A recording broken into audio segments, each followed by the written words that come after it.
You're watching Rivalry Week, presented by Fairfield by Marriott. Giddings, Texas, the exact halfway point between Austin and College Station. Every street on either side split by this rivalry, now rekindled. It's the main event. I don't think there's any bigger than this one. The rivalry never dies. After 13 years of simmering low and slow, Horns versus Aggies is now burning hotter than oak smoke. All eyes will be on Texas and Texas A&M to determine so much. The stakes get higher and higher. If A&M in Texas is on. Texas A&M is going to beat the crap out of the University of Texas. Just completely full of Longhorns will win. Both teams eyeing 3 titles, SEC champs, national champs, and kings of the Republic of Texas. They control their own destiny, and here it is. It's your time. Go out there and play the way you know how. Touchdown, Texas A&M. What an effort. Are you kidding me? Texas A&M. Welcome to the Lone Star Showdown.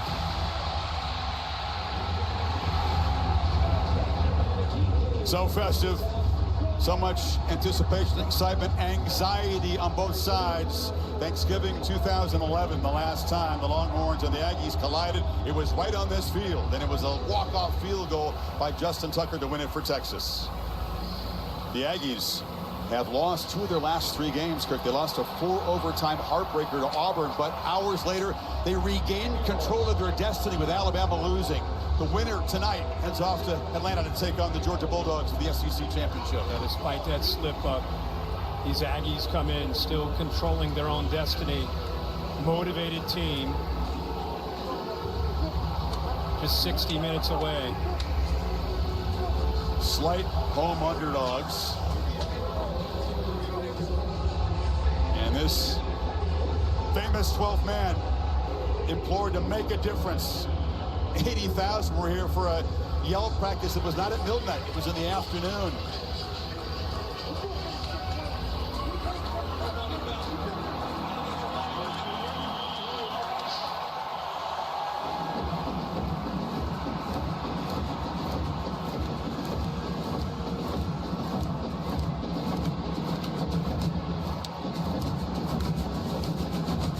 Traditions and the vibe they create, absolutely unique in sports.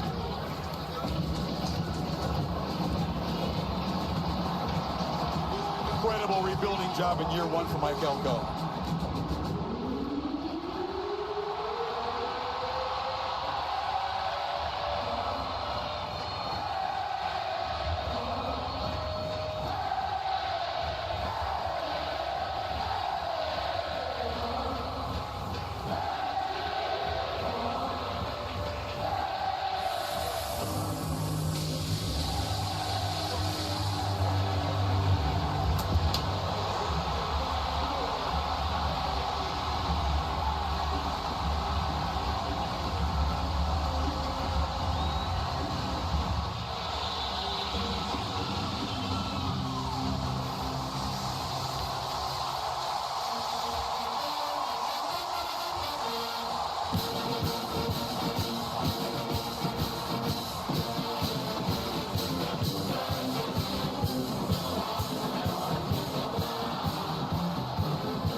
goodness.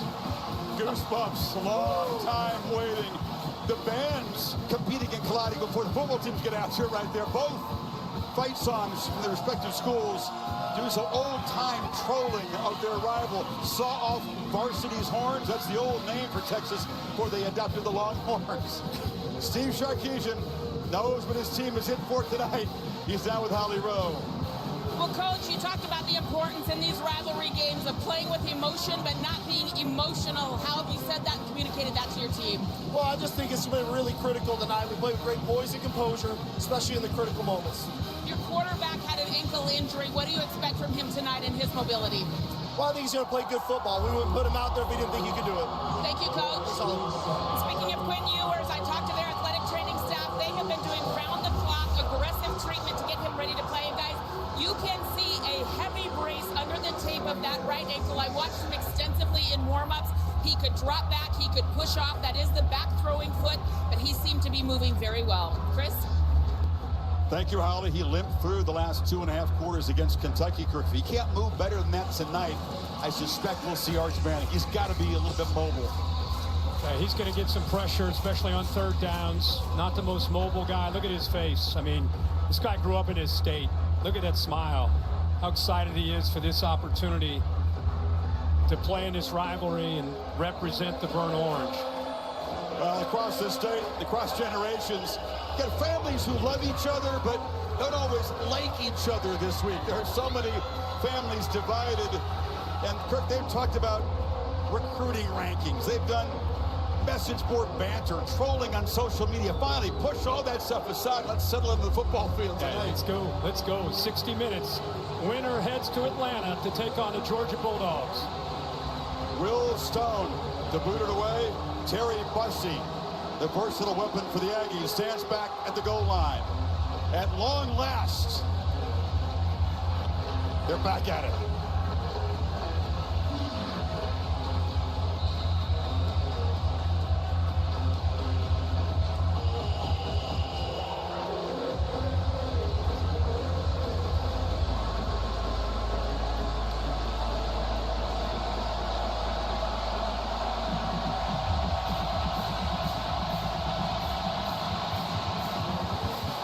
The lefty will boot it through the back of the end zone. And here comes Marcel Reed. Kirk, you talked about his background in Nashville. Redshirt freshman, was the backup to begin this season. Took over when Connor Wegman struggled. Then he got pulled, and then when he was reinserted, but hitting his stride, improving the passing component of his game. Yeah, like any young quarterback, the more reps he gets, the more the game slows down for him. Big thing tonight. Young man, again, has demonstrated such poise and maturity throughout his life that I've been able to watch him play. That'll have to be on full display tonight, and those around him will have to match that poise. Team certainly believes in Marcel Reed. Amari Daniels is the running back. Daniels ran hard in that overtime loss to Auburn, but he did drop the pass right on his hands in the fourth overtime. It cost him a chance. His teammates picking him up tonight. He's one of the impact players. Yeah, Mari Daniels, I have to, obviously, you said, Chris, have to carry the load. Noah Thomas, 6'6", number 3 on the outside. Some great defenders on this defense. We'll be talking about him a lot. Anthony Hill, 0, the leader in the middle of that defense. And Michael Taff, a former walk-on who has become one of the leaders himself on the back end. Very active, second on the team in tackles. On 2nd and 8, Reed from the pocket, has protection, delivers a downfield throw, and the catch is made. That's Terry Bussey. Expect lots of touches in different ways for number 2. They pick up 31 on the first play. Chris, a simple thing, a little switch release down that sideline, and watch how it impacts the communication of Texas defense. That outside defender goes with the outside receiver who worked in and got over late. That's Barron. Good recognition and delivery there by Marcel. And now a whistle and a false start. Well, the crowd gets so fired up, but then they got to get quiet again when the AM offense is trying to operate with some tempo. False start on the offense. All 11 players were not set prior to the snap. 5-yard penalty. Still first down. Yeah, that switch release affected the communication there. Barron, who's a veteran, was the outside corner. He comes over late from your right, comes off that inside receiver, and not able to separate Bussey from the football. Downfield shots, not a strength of this A&M offense, to say the least. They've struggled to create the explosive plays. They get one early, and now Daniels off the left side fights hard to get back near the original line of scrimmage. It's this Texas A&M offense that gets Chase Besantis back at left guard. He's a big addition, one of the anchors of that group. Yeah, he really is. They need to control the line of scrimmage. What's going to be exciting to see, you look at all these stats on the Texas defense, and they haven't played an opponent like this offensive firepower most of the year, and they're near the top of the country. This will be a different test to see how they match up against the speed in this quarterback of Marcel Reed. Busu comes in motion. Reed takes off, jukes, but can't escape the grasp of Michael Taft, that safety you talked about. It's going to be third down at about 5. This is why I put Taft on one of our impact players. Not only his intelligence in the back end, but he's going to have to make some one-on-one plays as well. Here he is back on the back end. This opens up. It's one-on-one. That's like a drill you do in practice. Who's going to win that one-on-one matchup with all that space? Taft does enough there to keep him short of the first down. That's much tougher to do than it looks. Longhorns an exceptional third down defense. A&M, not bad, but not elite at converting third downs. And the crafty veteran, Sorrell, that time jumps.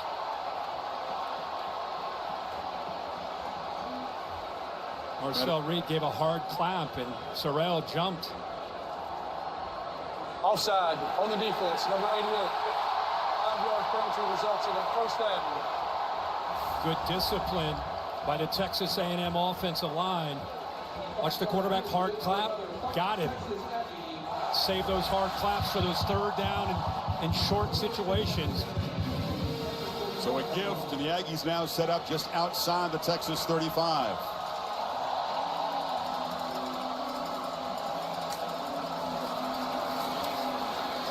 Plenty of time. Reed steps up, delivers across the middle. It's a low throw, and the catch is made by Jahdae Walker, who was wide open. Picked up 16. Boy, you really love to see what this offense can do by spreading out the defense. A great catch.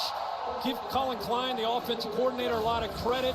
Uses motion, clears out, and spreads out the Texas defense, and that empty formation allows Marcel Reed to either take off and run or use the vision to make an accurate throw. Aggies in the red zone. Daniels up the middle. I just love this part of the field, Kirk. The physical part, a test of will. Who wants it more? The mental part, who can make the quick decisions, who can make the precise throws and catches down here, should decide the game tonight. Yeah, ultimately it will. Colin Klein right now has got to be enjoying what he's seen from his offensive line, because you think of Marcel Reed in this offense, especially the LSU game that you and I were here for, and it was all about the zone read and on the edge. Right now, when they're running the football, they're getting behind the big boys and running Amari Daniels, and that's critical down in this area. And this game ultimately could be decided red zone. He's settling for field goals. He's scoring touchdowns. It's Bussy who takes the handoff. You saw that A&M is incredibly efficient, scoring on all but 2 red zone trips and a very good percentage of touchdowns on these trips. Yeah, they sure are. And again, Marcel Reed is a threat. Not only running, but making good decisions, quick decisions you referred to, and the threat of him getting on the edge, the ability to run and throw. This is where A&M wants to live. You get to 3rd and 2 with a quarterback like this, boy, you're kind of guessing on the other side what this offense might be able to do here. They either run Daniels, you can fake it to Daniels, get on the edge. He's actually going to go sugar huddle, go quick huddle here to the line of scrimmage. Need 2 here, 8th play of the drive coming up, and Ruben Owens is in the game, number 4. Injured in camp. He is a blazing fast back who's been rehabbing like crazy to get ready for this moment. Timeout taken.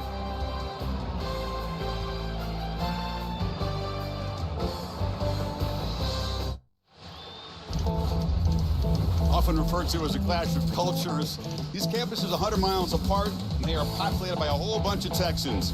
The Aggies will have 68 Texans dressed tonight. Longhorns, as the road team, have fewer dressed, but 46 come from this state. 3rd and 2, opening possession of this football game. Well, is this a big one here in the trenches? Let's see what Colin Klein goes with Marcel Reed. Horns crowd the line, handoff to Daniels, who is met right at the line of scrimmage. I don't think he got there. They'll stop him a yard short, and an early 4th down decision for Elko. Big decision. David Benda, great play here on this middle linebacker blitz.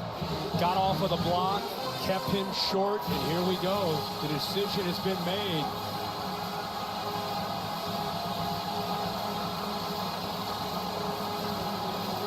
It's hard to run into the teeth of this Texas front.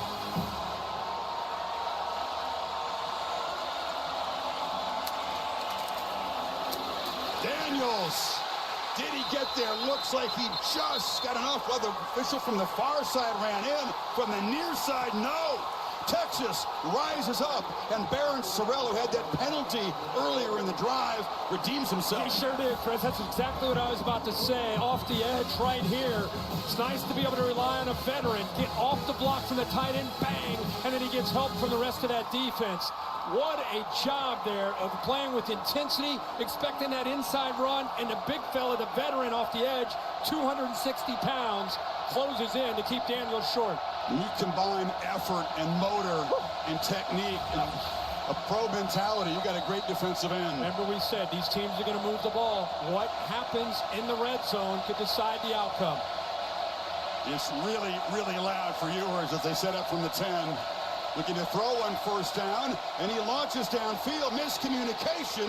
Isaiah Bond didn't run the route, kind of looked back at the quarterback. First play, they decided to take a shot. You're right, Bond just kind of gave up on it. He's coming back from a gimpy ankle himself. Here's Ewers, 23-6. Veteran, he's played in so many big games on the road this year and throughout his career. Deafening. On 2nd down, they're trying to hammer Contravian Wisner, and Wisner coming off a career game against Kentucky, picks up just a couple, and it's going to be 3rd and long. Talked about Sorrell off the edge of Texas. That time Nick Sporton getting involved. He's a really good pass rusher, a little tempo here. Aggies not lined up, and again a misfire. Gunnar Helm is the top target in this passing game. Wasn't looking for the football, and the Longhorns go 3 and out. Well, Sark thought he would go a little bit of tempo, especially when it came to 3rd down, try to prevent him from getting different packages on. They actually go with zone pressure. Ewers trying to get the ball out early because of that pressure. See Sark trying to settle everybody down 2 times out of 3 plays. The receivers that he's throwing the ball to not expecting the football. So it's a 3 and out. Both teams feature freshman punters. It's Michael Kern for the Longhorns to boot it away to Bussey. Not a real long kick, and Bussey waves for a fair catch right at the 50-yard line after just a 37-yard punt. So Mike Elko's decision to go aggressive in that red zone area, go for the touchdown. His defense helps him out with that 3 and out. 2nd Aggie possession from midfield coming up.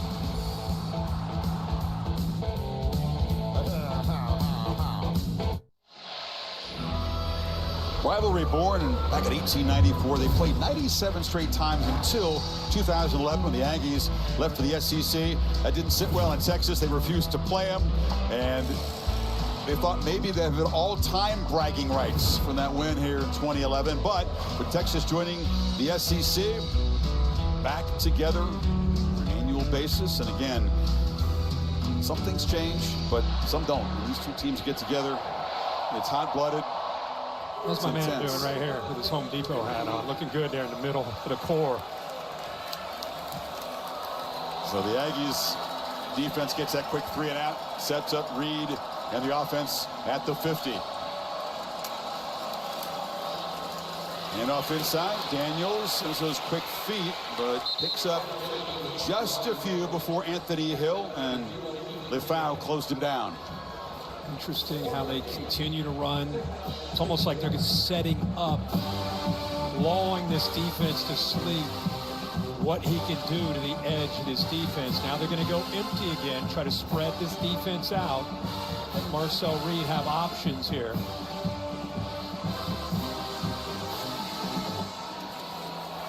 Reed running out of time, scrambling for his life, and fires low throw, and Walker came back to make a nice hands catch. His second grab gives the Aggies a first down.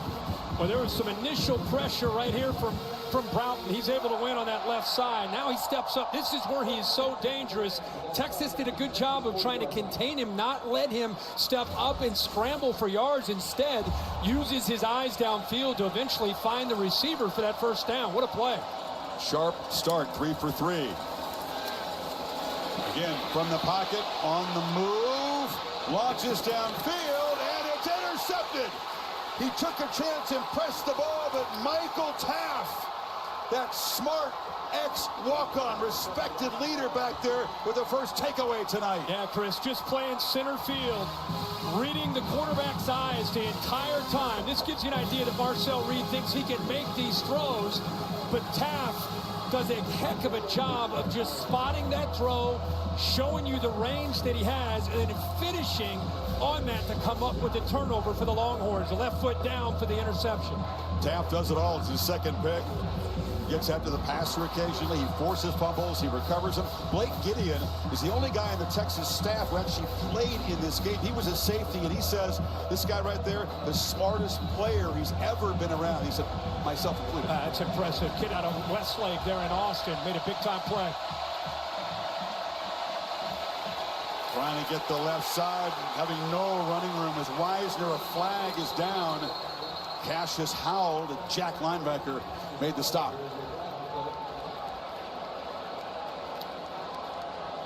Flag at far side, just beyond the line of scrimmage. David Smith in charge of the crew tonight.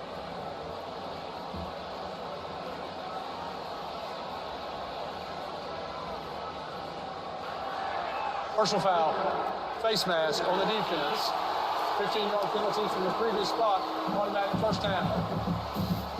Didn't assign a number to that face mask penalty. Yeah, it came in late for upfield. Not from the official right there where the tackle was made. It was thrown all the way back from the 30-yard line. And he saw it from a distance, but made the right call. It was Howell. It gives Texas some breathing room to the 22. Wisner had his spin free, but the Aggies pursue and drop him for a loss. That was Scooby Williams, the Florida transfer. Boy, what a job by this defense. I mean, it's you know, it tells you what from 1 week to the next what a defense can do when it comes to running with the football. Good reaction. Did you see that? He didn't even hesitate. As soon as Gunnar Helm went in motion, Scooby Williams just took off, expecting that quick throw. Great job of prep work this week by the linebacker, expecting that throw and making the play. Off the play fake, Ewers from the pocket, steps up and checks it down. Helm bobbles it. The tight end makes a grab for a short gain before Howell made the stop, and it's going to be third down. They're still right near the original line of scrimmage. We talked this week to Sark about how you've been in a ton of big atmospheres. What's your feel this week? Are you going to ease into this atmosphere? Or are you going to be aggressive, kind of live up to your reputation? He said, hey, I trust my guys. We're not easing into anything. We're coming out because we know what we can do. But here they are, 3rd and 10 in their second possession. And right now this offense, they feel a little bit out of rhythm, and I think they're losing up front. Here comes pressure. Ewers escapes it. How is that ankle feeling? Good enough to get the first down. He's still running. Tight ropes. He ran out of bounds just short of midfield, but that answers a question right there. No doubt about it. How about Elko dialing this blitz up? I mean, they brought everybody up from the line of scrimmage, and then you see pressure that comes around. Nobody picks him up. And Chris, you're right, that right ankle, he almost loses the football. And this is not, again, what he's known for. Does a good job of keeping his feet and then doesn't give up on it. Gets some good blocks downfield by his receivers. Boy, he was close to staying in bounds. Left foot is out of bounds right there. Good call by the officials to see that. But look how, well, maybe the second foot. With that block from Wingo, he had a chance for even bigger yards. Kelvin Banks, the elite left tackle, being checked out by the athletic training staff. Boy, Ryland Kennedy whiffed on that, and a 26-yard run, that's got to be near the career long. Oh, yeah. For Ewers. Yeah. You know, Banks back setting and protection with all that blitzing. I think it was an A&M defender who actually had a hold of Ewers, when he went down and came off of Ewers, his legs actually kind of whipped into Banks. Watch at the top, 78. 15 gets a chance, and on that follow-through with his legs, he actually hits Banks. Texas offensive line is excellent, and they've remained completely healthy.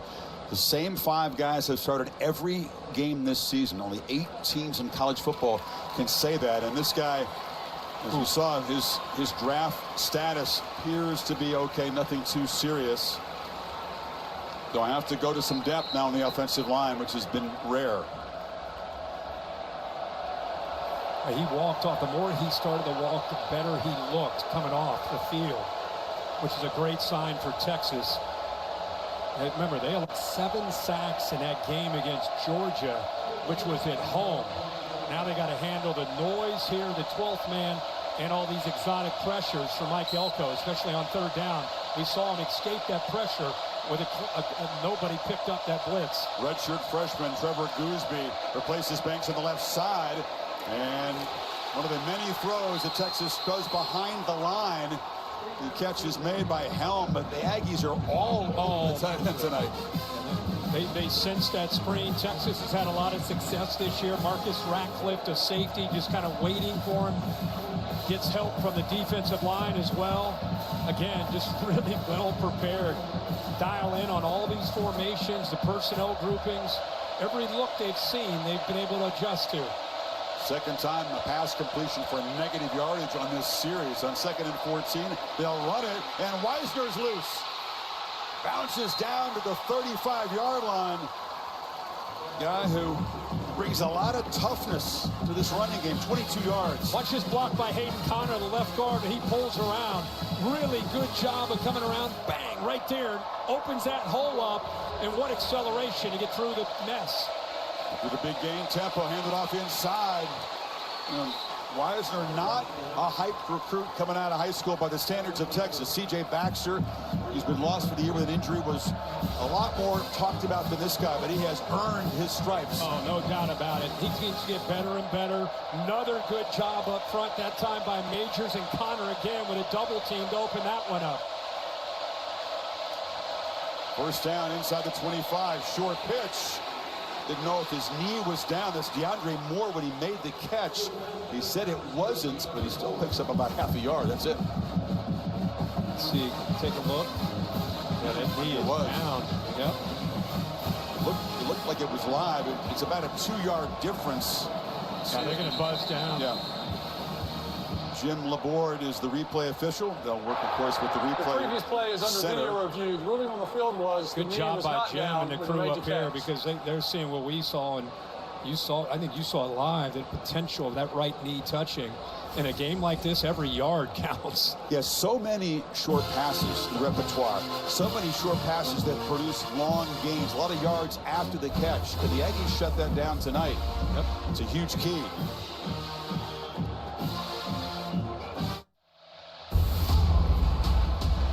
Georgia Bulldogs, 8 overtimes to get past Tech last night. They await the winner next Saturday afternoon in Atlanta for the SEC Championship. What a game that was. Craziness. Oh, Brent Key doing a heck of a job. Georgia Tech and that program changing that culture. Well, Ewers has completed 4 passes, all of them behind the line of scrimmage. 3 times they have lost yardage on the play. 2nd and 12. Wisner to the left, had a crease, exploding and getting downhill in a hurry to the 15-yard line. But what a job by this left side of this offensive line. Gooseby, the left tackle, who's been in there for Banks, makes a great block. Double teams, using a motion to move defenders. Ewers from the pocket, flips it over the middle, high ball. It's batted down. He tried to loft the pass, and it was broken up by Will Lee. Be very, very careful lobbing a ball late over the middle of the field. 4th down now, Kirk. Yep, out there. Ewers catches a break. That should have been picked there by Lee with that late throw over the middle. Arch Manning has come into the game. We saw Ewers take off in that long scramble, but Manning, a much more natural runner. Yeah, that has everything to do with his legs here as a threat on 4th and short. Jaden Blue in the backfield, along with Juan Davis, the tight end. Big moment early. Manning with the keeper. And Arch Manning still rumbling, banging down near the pylon. And spotted just short, but one play, the phenom makes a big impact. What a job of keeping Juan Davis in that backfield. Look at the physicality of Arch Manning there. We were looking at him in warm-ups. He's a big, tall guy, but let me tell you something. He's got tree trunks as far as his legs. He uses that strength. Where'd he step out? He didn't. He hit the pylon. That should be a touchdown for Arch Manning. Look at that. He never stepped out of bounds, and the ball clearly hits the pylon. Inbounds, reaches for the pylon. Oh, he hit the pylon. They're going to look at it. Sark's fired up himself, walks all the way down to the officials. There was some hesitation on the call. Bill Lamagna in the booth with us tonight, Bill. They'll clean this up, you'd think, at replay. Is under There's video no review. question about it. By rule, he's airborne, he hit the pylon, touchdown. Replay will reverse it. And if it is ruled as we think a touchdown, how about Arch Manning, who comes in here, Kurt, on his first touch, scores a touchdown? Yeah, well, again, tremendous effort. We know about his speed, but here he uses his power and then the awareness to reach there to get to the pylon. And I want to see if he hit that pylon with the ball or if he hits that with his arm. It's important if it's the ball and not the arm, right, Bill? Watch the ball. And the right arm hits it for sure, but I don't know if the ball hit it. That ball, he may be out.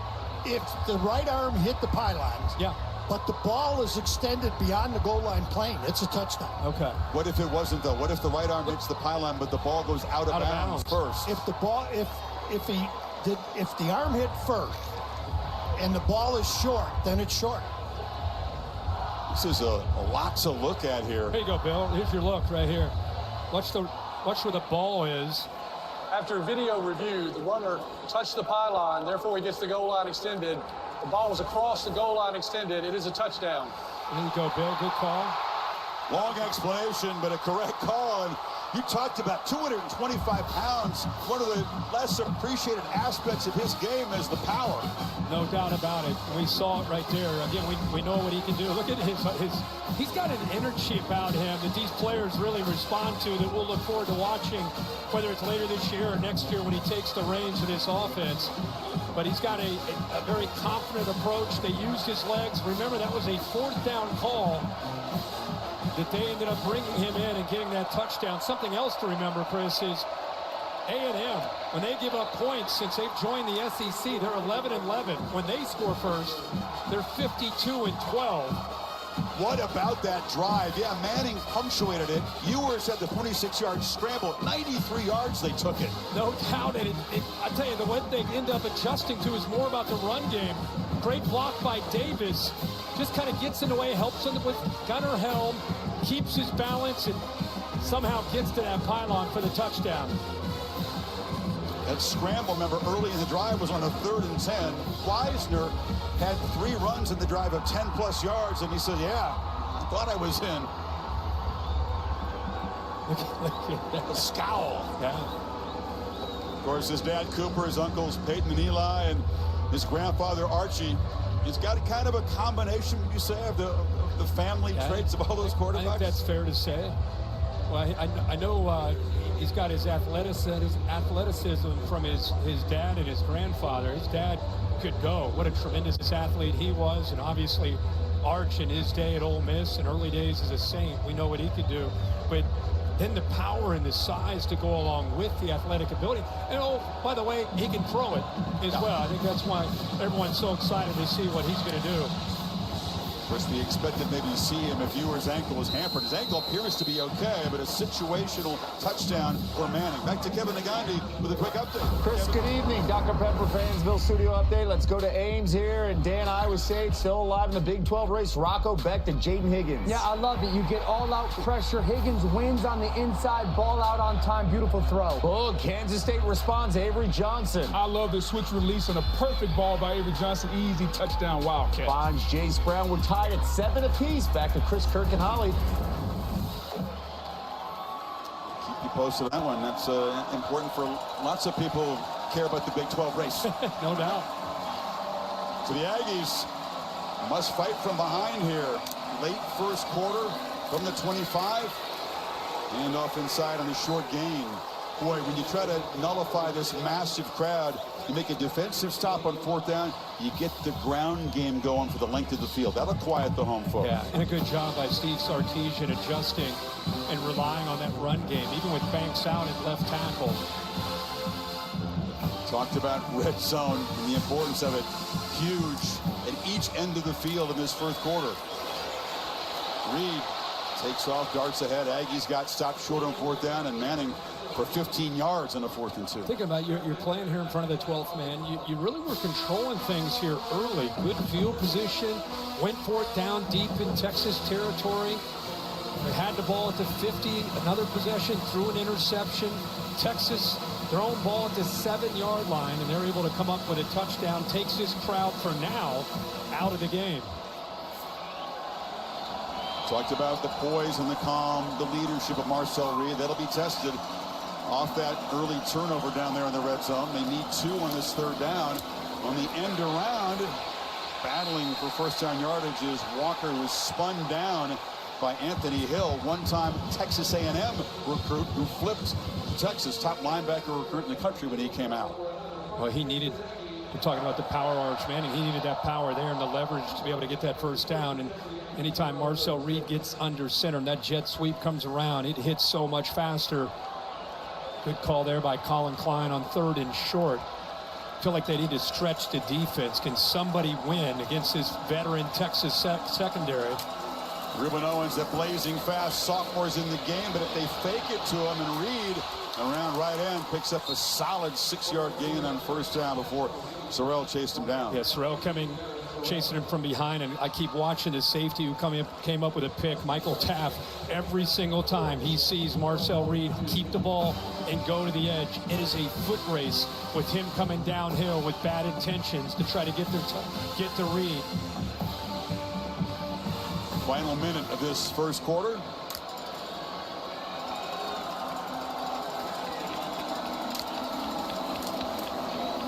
Owens injured himself about the 3rd or 4th play of the first scrimmage of camp. Hadn't had a carry in a game since last season. Welcome back to college football. It's a first down run. Yeah, when they were in camp, they really thought he was obviously their guy. Le'Veon Moss, that would have been their 1-2 punch, kind of a thunder and lightning, probably 2 of the top backs in the SEC. So great to see him back healthy and giving him some reps tonight. Yeah, thunder. Moss scored 10 touchdowns before, sadly, his season ended. But Owens coming back, getting healthy from that Lisfranc foot injury a lot faster than you're supposed to, because this moment, this game, was what he had in mind. End of the first quarter. Back after this message, and we're from your local ABC station. You're watching the SEC on ABC. 7-0 Horns.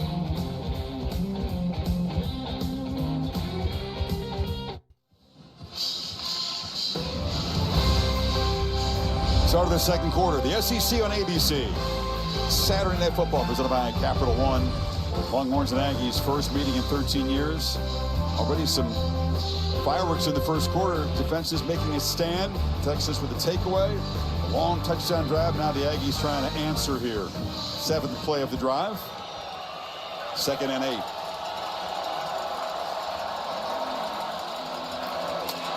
It's Barber who went in motion. And in the slot, finding space in that zone is big Noah Thomas. One of our impact players. He's got a first down. Yeah, he's reading this little RPO action right here, and he's just kind of feeling the linebackers, looking to the eyes, seeing with that motion as he collapses into the run. Once he does, spit it back out away from LaFowl, 18. So good job of Marcel Reed staying on that ride, giving the linebacker enough time to commit to the run, and then pull it out and make that quick throw for the first.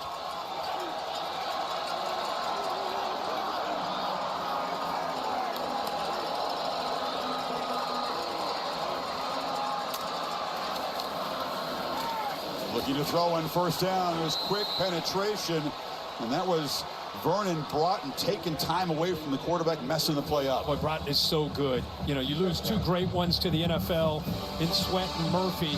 They turn to 45. Watch this move. He's got size, but he's got quickness as well. He's able to bend and get around blockers.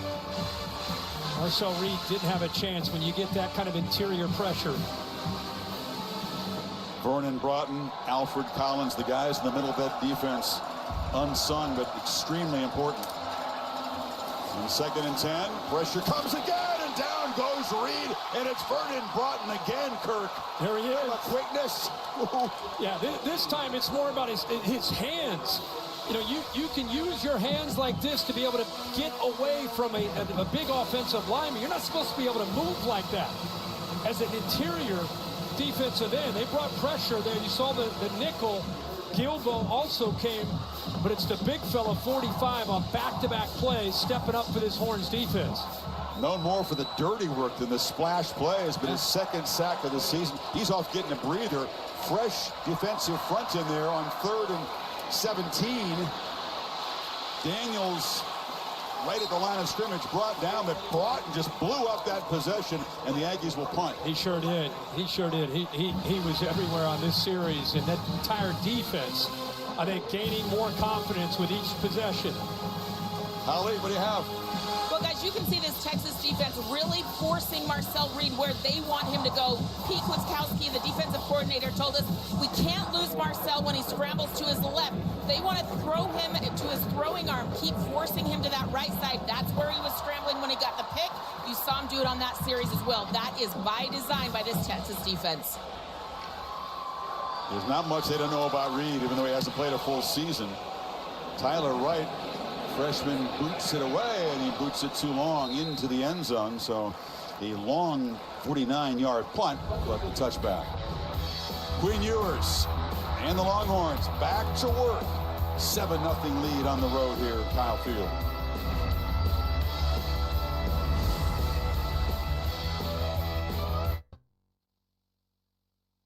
Capital One card holders can get their own rewarding performance when they redeem their credit card rewards for tickets to exclusive events and experiences on Capital One Entertainment. Scan the code on your screen to learn more. Capital One, what's in your wallet?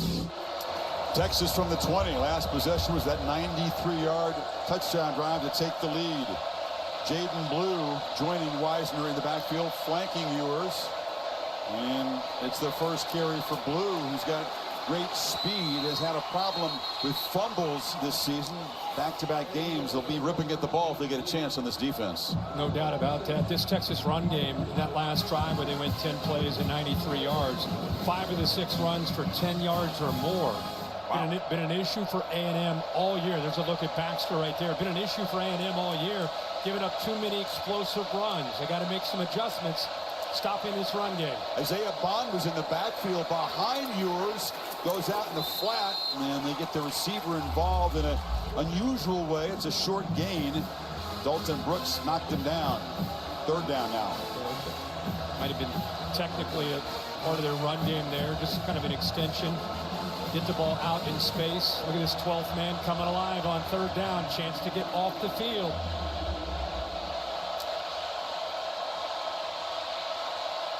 Plenty of time on the clock. Ewers gave a clap trying to entice the Aggies to jump. Pressure comes. It's picked up. Ewers, wobbly throw across the middle, and the catch is made by Gunnar Helm. He squeezed it in between 2 defenders. How did Bryce Anderson, who's playing center field, not step right in front of that? I don't even know how it got by him. Watch one. He does everything right. Step in front, pick it off, take it to the house. And somehow he's a half a step late. And how about the focus there by the big fella, Helm, holding on to that ball. I think the guy that surprised more than me is Bryce Anderson. He thought he had it. That did not come out of the hand, spinning very tightly. And now Ewers will be dropped, slammed down by Torian York, the leader of this defense on the blitz, top tackler for the Aggies. And the only way they're getting pressure right now is to bring the linebackers or bring some kind of pressure. Texas doing a good job of handling the offensive line or the defensive line, but that time, good job, almost like a delayed pressure. The back Blue not seeing him until it's too late. And York comes up with his second sack of the year. Absolute warrior. He's part of that crew that played in that 4 overtime game. Body poked with needles, a lot of hours in the cold tub to be ready for this one. Makes a big play, get Texas behind the sticks, and now Ewers, a downfield shot, lobs it to Golden, who makes a catch. He just dropped it in a bucket, and Golden is set up at 21. It's a scissors route, 2 receivers downfield, right there, both into the boundary. Little release, kind of a switch release downfield on that scissors route. I thought he kind of quit on the route, and then he looks up and saw the balls coming his way. How about Ewers dropping that in the bucket right on the money for a huge play? 44 yards, the explosive plays, the key for Elko. Stopping them essential tonight. Give up another big one. Play fake, short throw, and Nyblack makes the catch, knocked down. A flag is back in the offensive line pit. Yeah, I think that's going to be a late hit on the quarterback. Ewers got hit. Watch after the release. He gets hit hard, and the follow through, I think really drew the penalty. Partial foul, roughing the passer. Number 18 on the defense. Penalty is half the distance to the goal. First down. He has second major penalty tonight. He had the face mask earlier. Right. Now Texas is set up in scoring position to go up 2 touchdowns. This is what great teams do. They come into environments like this. You got to make big plays. People talking about Arch Manning. He had a nice touchdown. You wonder why Quinn Ewers is out there, has been the guy. It's because of his veteran leadership. It's because of he's been through some wars in his conference. And he doesn't let the energy of this building affect him in any way. And then he's accurate, as we saw again on this drive a few times. Early second, Aggie defense needs to step up here. Blue plows forward, tackled for about a 3-yard gain. Albert Regis there. Kelvin Banks, for you Texas fans, still out. Gooseby playing very well at that left tackle spot. The redshirt freshman at 6'7", 315. It was Manning again, Kirk. Yep, this is where he's dangerous. Red zone and short yardage. A&M making some adjustments. I'm sure they're very aware they've got a plan when 16 runs onto the field. Keep in mind, obviously, he can throw it as well. Oh, yeah. Get that zone read look and make them commit to that run, and he'd throw it. Because they made the quarterback change the operation a little bit slowed down, and they'll spend a timeout here. Horns with a 2-quarterback system tonight, knocking on the door.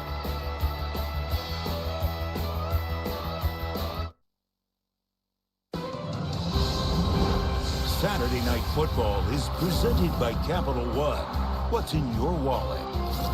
In part by Fairfield by Marriott. Enjoy the home field advantage at Fairfield. And the all-new Sonic Queso Smashers. Live free, eat Sonic. Case McCoy, the scrambler here. Justin Tucker, the game winner, was billed as all-time bragging rights. All-time lasted 13 years. Love that. I love that reaction from Justin there.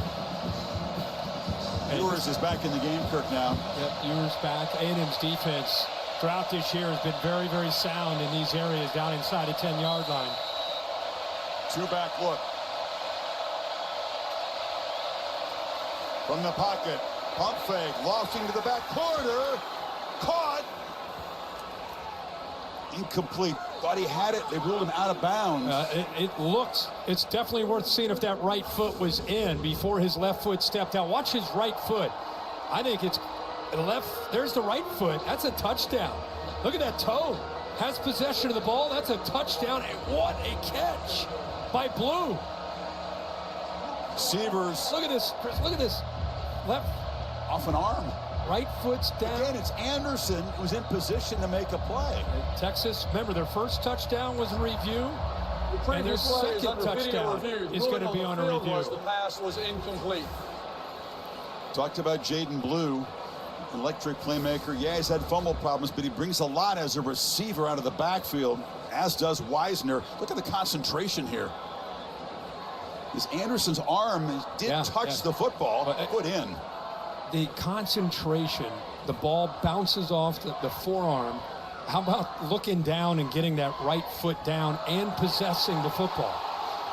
Texas fans seeing that. Bill Lamagna, in your view, is there control when that right foot is on the ground here in the end zone? I see control. Now, the toe does come down first, but they got to look to see if that heel touched the white line. Yeah. Because it's one motion there. Clean. Yeah, good call, Bill. I'm focused on that toe being in and down. This is a great look to see if the heel came close. It's a right heel. It was down, inbounds. Yeah, it's inbounds. And the pylon kind of obscures it, but the foot is not on that left side of the pylon. Bang, bang for control and foot down. Sark, another well-conceived play. What a well-designed play, sneaking him out of the backfield. There is a view from the field of play looking back into it. I don't think that... And it's tight. Yeah, it really I don't see the heel on the white, though. It's very, very close. I agree. It is. How about the toss by Ewers, by the way? Oh, yeah, soft touch. Watch the design of the play. You know, you're going to get, of course, you're going to focus on the back sneaking out of the backfield right here. But watching the outside, this route right here draws the attention of the entire A&M, the defense, a linebacker and a safety. They react to which clears up the back to slide down on that rail route, and Blue out of the backfield makes that catch off the defender's arm. Happens to be Bryce Anderson, who missed on the interception opportunity earlier on this drive, who was in coverage there on Jaden Blue. If it is a touchdown, this would be a really deflating series for that Aggie defense. One more look, because it was a 3rd and 7 when Helm made that catch. Look how close. Could have broken it up. Yeah. And then Golden had the 44-yarder, and then this play, they're taking a long time to sort through it. I think what Bill said is fair. I mean, you want to try to look at every look you can on that right heel. I mean, everything we've seen, I don't see anything that makes you say... Do you have indisputable video evidence to say he was totally in bounds? I feel that's like awful tight. After video review, receiver had a foot down and maintained possession of the ball while going to the ground. It is a touchdown. I give replay credit for that. Excellent job. Well, replay has cleaned up calls, and now you got 2 Texas touchdowns. Off the review. And Matthew McConaughey wearing that lucky leather jacket that goes back to the championship season and before. And how about the job that this Texas team has done coming into this environment? That, and how about the job that Sarkisian, you have a plan, and then you get into the game, and you got to make adjustments. Quinn Ewers starting to settle in, the pass game starting to settle in, but the run game really got this offense going. Of a mess before the snap for the PAT. It's a 80-yard touchdown drive. On the offense, number 80, 5-yard penalty. Replay the try. So they had a 93-yard march late first, an 80-yard drive here in 8 plays. And Elko's team to climb out of a hole here. Texas defense setting the tone early with that 4th down stop. Deep in their own end. Horns faithful taking over for now.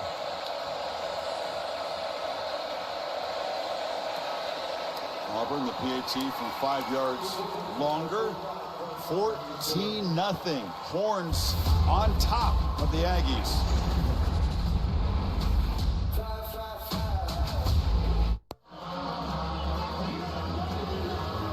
In the spirit of the Texas A&M student section, the Moss Student Section of the Year contest, motoring down the home stretch. Download the Taco Bell app to learn more.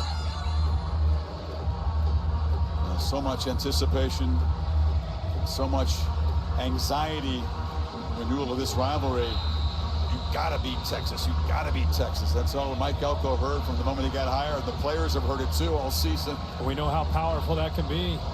Saw that in Columbus today with Michigan and Ohio State. Stone's boot to Bussey at the 5. The high kick, and the coverage seemed able to get down there, and Bussey fights hard up to the 24. You know, for A&M to hang in this game and win this football game, they've got to take advantage of their opportunities. 4th down and 1, Sorrell, veteran off the edge, comes up with a big stop. That's deep in A&M territory. Here's Marcel Reed trying to make a play, plus territory, throws it downfield. Taft with the interception. He gets the ball back to Ewers. And this is that last drive.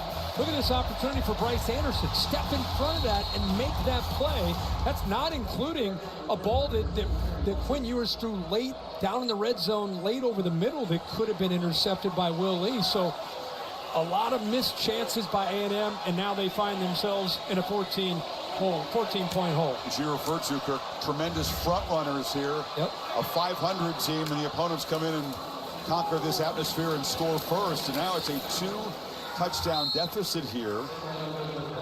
Texas is going to get the ball to start the second half. Yeah, and remember, they got down 21 in Jordan-Hare last week against Auburn. Auburn and Texas are two different teams. They got down 21. They came all the way back and tied it up. That game ended up going to overtime. They're down 14. I don't know about you just watching. They need to respond here. They need to put a drive together. The tough thing is they're not stretching this defense. Texas is making A&M have to sustain drives and drive the field. Nothing downfield. And the pass protection is breaking down as Burton Broughton is a serious problem for the Aggies tonight. Yeah, mismatch in the middle with what he has done. We're so used to talking about that with Texas last year. We got a man down. Looks like they're going to get him up. Good, and that is Broughton. So good to see him get up. He has had a great game, and he's right here. Watch how he doesn't necessarily penetrate the way he was earlier. It's more of a two-gap, waiting, and then he's able to get off using his hands. That was Collins on the inside, Broughton on the outside. The combo there in the interior defensive tackles. Pair of sacks for big 45 already tonight. On 3rd and long, the completion, but short of the yardage, and a flag comes in on the big hit there. Barber colliding with Jalen Gilbo, and the flag came out immediately.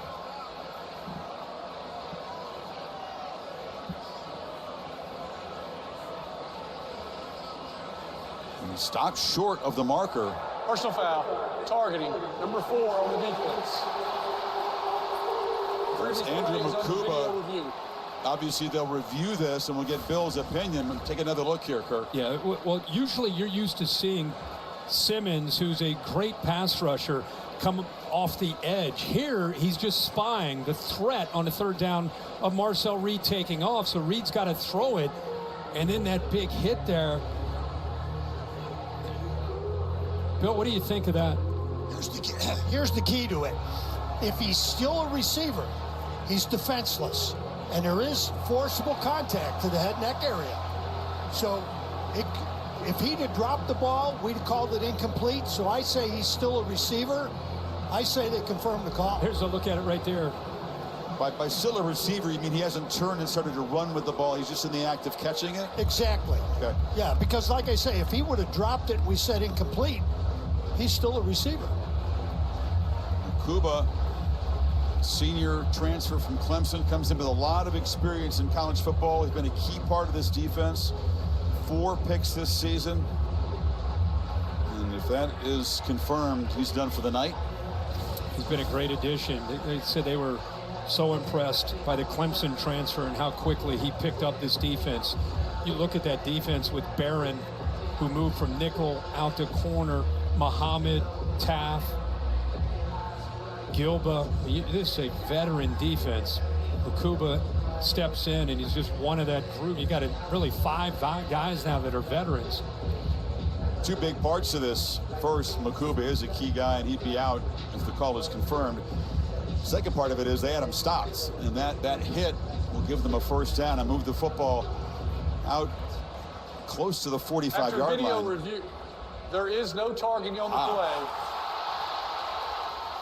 So forget the targeting, Bill. They take it off, and as a result, it's 4th down, and the Aggies will have to punt the football. I'd assume they ruled that it wasn't forcible enough. Oko does not agree with that. He's asking, is he defenseless? Yeah.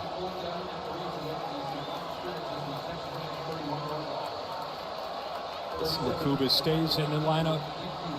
David Smith giving him the explanation. They're still talking about it. Sometimes you watch these and you think, oh, that was obvious. That's going to be targeting. Sometimes it's in a gray area, right?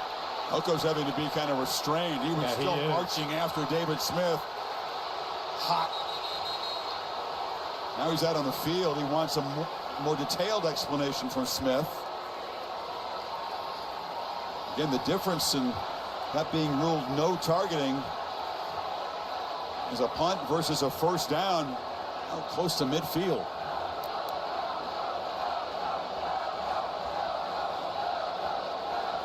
Brad chanting Elko.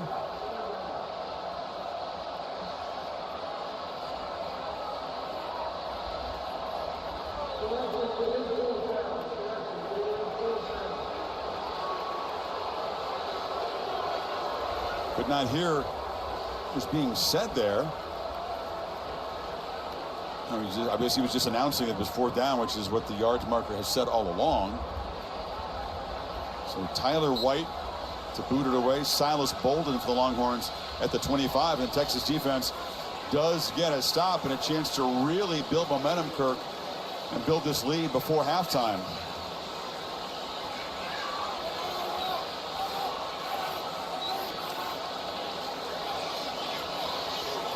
Albert Regis, big fella, the punt protector back there, the 300-pounder, standing in front of White, who delivers an absolute bomb, but it's too good.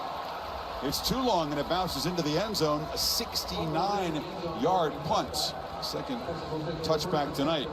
Longhorns back to work. Tomorrow morning, Sunday NFL Countdown. Presented by Sickers at 10 o'clock Eastern Time. Story on how the former Longhorn great Bijan Robinson developed a love of acting, with Matthew McConaughey helping out. Going to be working on a new TV series in Austin. Getting the rundown on that before the here we were. Loves his horns. Like a lot of people who come from Texas and appreciate football, giddy almost pregame that these two teams are back at it. And all Texas fans excited about what they've seen so far. This offense and this running game just goes back to work. And when the Aggies have lost 3 games this season, it's been because of runs like that. They're giving up chunks on the ground. Yep. 9 more there. Holly? Well, guys, Kelvin Banks, the highly regarded left tackle for Texas, has gone into the locker room with what appears to be a left leg injury. The guy in there now, Trevor Goosby's done a good job. 6'7", redshirt freshman. I kept my eye on him. He's doing well. Sure is. And this time they run it off the right side. Normally it's a left-handed running game with Banks over there. They get the first down off the right. Yeah, and I don't sense they've adjusted at all with Goosby in there. He's doing a great job. It's amazing what Texas has faced this year at that running back position and how they ended up with Wisner after a lot of injuries and how well he has played for them. This is Blue. Wisner is out of the game, being checked out by the Longhorn staff. As Blue picks up a couple. I remember early in the year we were in Ann Arbor for a Texas game, and they started to realize these injuries are starting to really add up.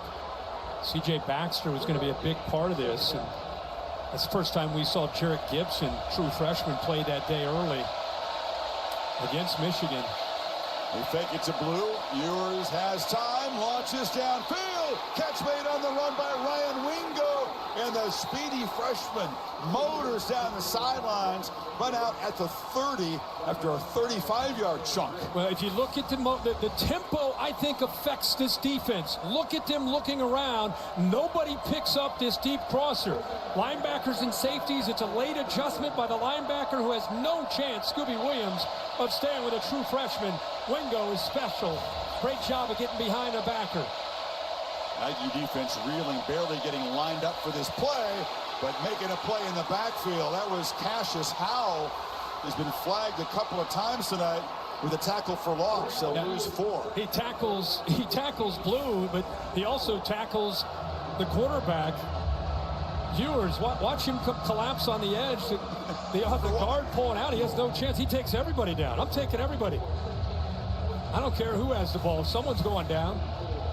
That's an important play to get the Longhorn offense behind the sticks here. They do not want to go down 3 touchdowns and have Texas get the football to begin the second half as well. Off the fake, Ewers. Well, Blue was well covered. No one was fooled on that play. Heavy pressure was coming. It was Rodas Johnson, and now a scuffle on the far side, the Longhorn bench. Yeah, there they are. Well, we've seen tempers erupt and flare in the Iron Bowl, and of course the ugly scene earlier at the end of the Buckeyes-Wolverines battle. Yeah, this was downfield with the receiver and the DB. Watch him turn and run towards him. Will Lee pushes the receiver. Now you see the Texas players. That was Silas Bolden reacting. Lee's highly outnumbered in there. Howell's trying to get him out of there. The last thing you want after a great play like that. Look at this. It's 3rd down and 14. Can you imagine getting a dead ball, 15-yard penalty, dead ball foul, automatic 1st down. So Howell does a good job of getting his teammate out of there to set up this 3rd down. 3rd and long, and very much fringe field goal range for Bert Auburn. It'll be a 52-yarder from here. Ewers doesn't want to take a sack and go backwards, but instead finds Gunnar Helm, who hurdles a man and converts on 3rd and 14. Picks up 22. What a play by Ewers. Here's the receiver that ends up making the play, actually the tight end Helm. Watch him play with this defender right here. You going to take me, or are you going to take the tight end? You going to take me? No problem. Great patience there by Ewers to bait him and then make this throw. He knew exactly where he was, has time. See that little step to the right, behind the line. Great job, great vision. Right up and over Will Lee. Wisner's back in the game on 1st down. Manning's in the game as well, and Arch Manning scrambles this time, cannot escape. He's brought down by Lee through a short gain. Yeah, QB counter there. That's the threat that he brings. What a different defense, or this defense, what a different approach you have to have when you go from Ewers, pro style, in the pocket, handing it off, distributor, to now here comes Arch Manning. You got to instantly switch gears and get ready for quarterback counter and the threat of what he can do running and throwing. Very different style of offense with 16 in. Ewers back in. Wisner's got the ball. Started left, stopped, and then plows forward for a couple. The ball come out. Now they're down under the goalpost again, going at it. These Texas receivers, that was Matthew Bolden running a route. See, gets tangled up again. My goodness, that was a body slam here. Watch this. Slings down Golden. Lee's right on the edge. Will Lee again. Lee was involved in the last one. He's involved in it again here. It is getting feisty as the Longhorns look to build this lead. The 2-minute timeout in College Station. Horns up 2 scores.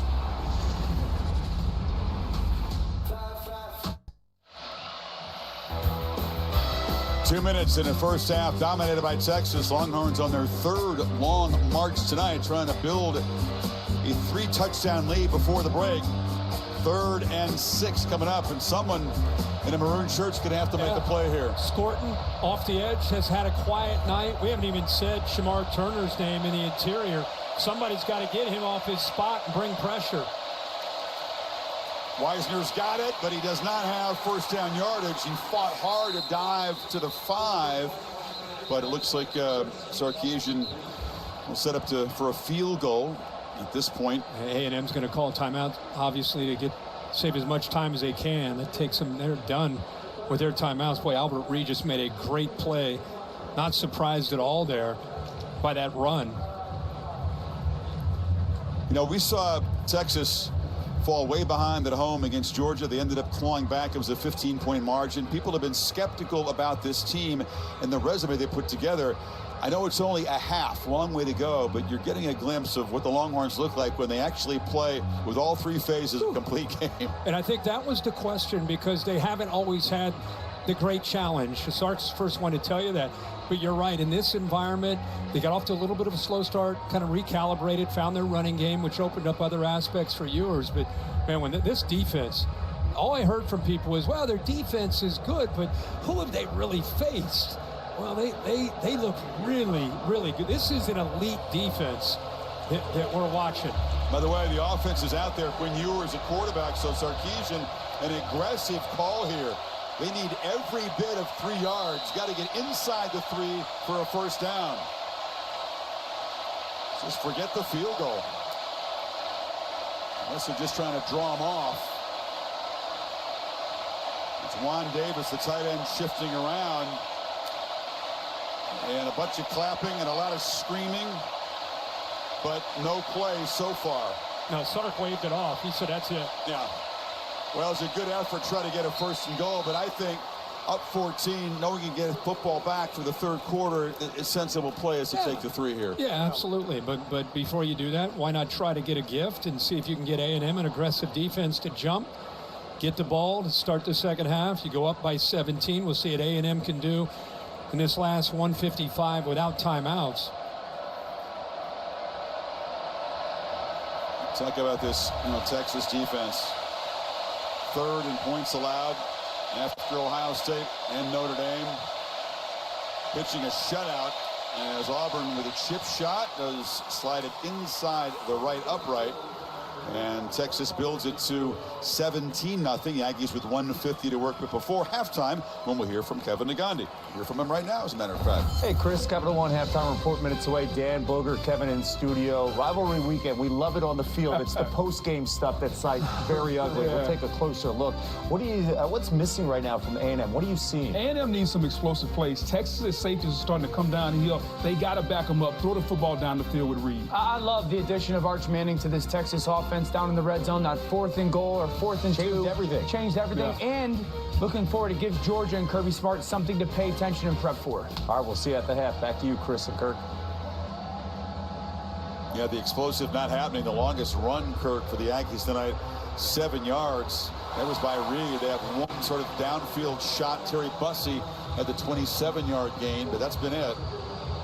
Well, that's the challenge for A&M all year. They haven't created many explosives, and it's a bad combo in Texas. That's their strength as a defense. They don't give up any explosives. Short kick, fair caught by Donoda. Here's the Modelo playbook. Yeah, this is surprising. We've seen some mobility here. Even with the Kempy right ankle, he almost stayed in bounds here and got a really big gain, but a little bit of surprise with the mobility. There's the accuracy downfield. It's so good when he has time to throw. What a catch there. What an adjustment by Blue out of the backfield. There's the pocket presence. Kind of baits that linebacker to him. Gets it to Helm with a little hurdle there. So just really in command after a bit of a slow start on the road in a tough environment. Taking a crowd out of the game. It's been all Texas since. Efficient in the red zone. Settling for 3 there. But 2 touchdowns and a field goal in their 3 trips. Aggies empty, stopped on 4th down, and their 1 red zone trip so far. No, they're winning at the line of scrimmage, and they're forcing Reed a lot of times to get out of there because they're playing mix of coverages. A lot of times they don't have to play a ton of man. I mean, they are a defense that can play zone or man, but when you're winning and getting pressure, boy, it frees you up to protect yourself against deep shots with deeper safeties, and he has to settle for everything underneath. The intermediate routes are ones that Reed's had some success with, and they're sometimes available against this defense. Hasn't really clicked tonight. There's a short pass, and Trey Watson, the tight end, makes the grab. Gets out of bounds, preserves some time after a 6-yard gain, but it's going to be 3rd and 3. When it comes to explosives, Texas all year has given up 1 run of 20 yards or more. They're number 1 in the country. Incredible. 21 passes of 20 yards or more. They're number 3 in the country, and all in only 22 explosives on the year, number 1 in the country. So it's not easy to get the ball downfield against the Horns. He's trying to get a first down and keep from giving the football back to Texas. Longhorns have all 3 timeouts left, by the way. 3-man rush, long throw to the far side, and the catch is made for a first down by Barber. Good job. It's a long throw from the right hash there to get that ball to get just enough for that first down. Looked like he may have bobbled it initially, but is able to secure it. Minute 33, no timeouts at the very least. Like you said, they're trying to get into field goal range and just get on the board. E.J. Smith. Brad transfer from Sanford, son of Emmitt Smith in the ball game. He goes out in the pattern. But Reed's got a lot of room, takes off scrambling, and to his right, that's where he's effective. Ran a long way for a short gain, picked up just 1. Yeah, again, able to get pressure. That time it was Trey Moore. They're sitting back there with 2 high safety look, 2 safeties back to take anything away downfield. matching up those underneath short and intermediate routes. So Marcel Reed, who has a tendency to want to get out of the pocket if primary is not open, he's rolling a lot and rolling to his right a lot.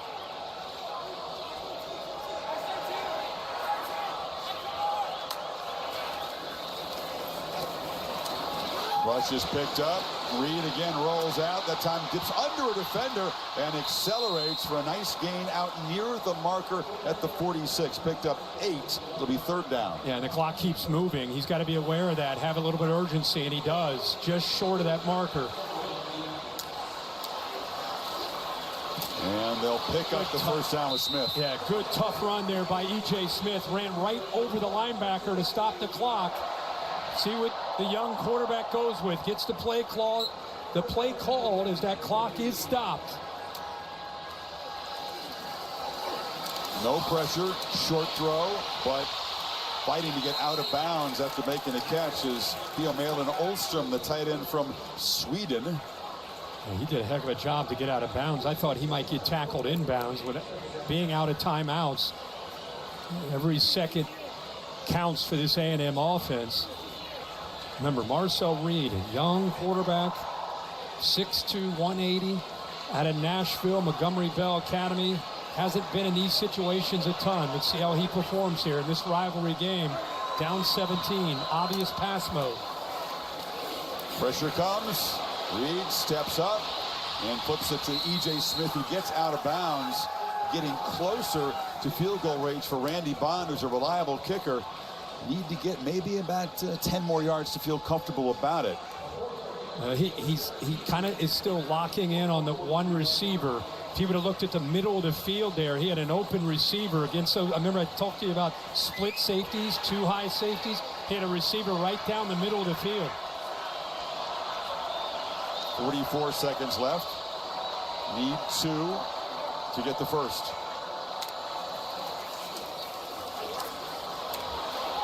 Again, the check down to Smith, and Texas closes him down and knocks him out short of the marker.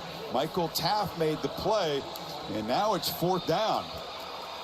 And if Elko decides to go for it here and they don't get it, Texas has got good field position and 3 timeouts. But down 17, the offense is out there.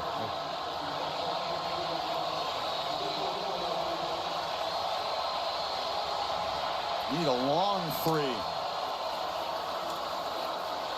Reed protected.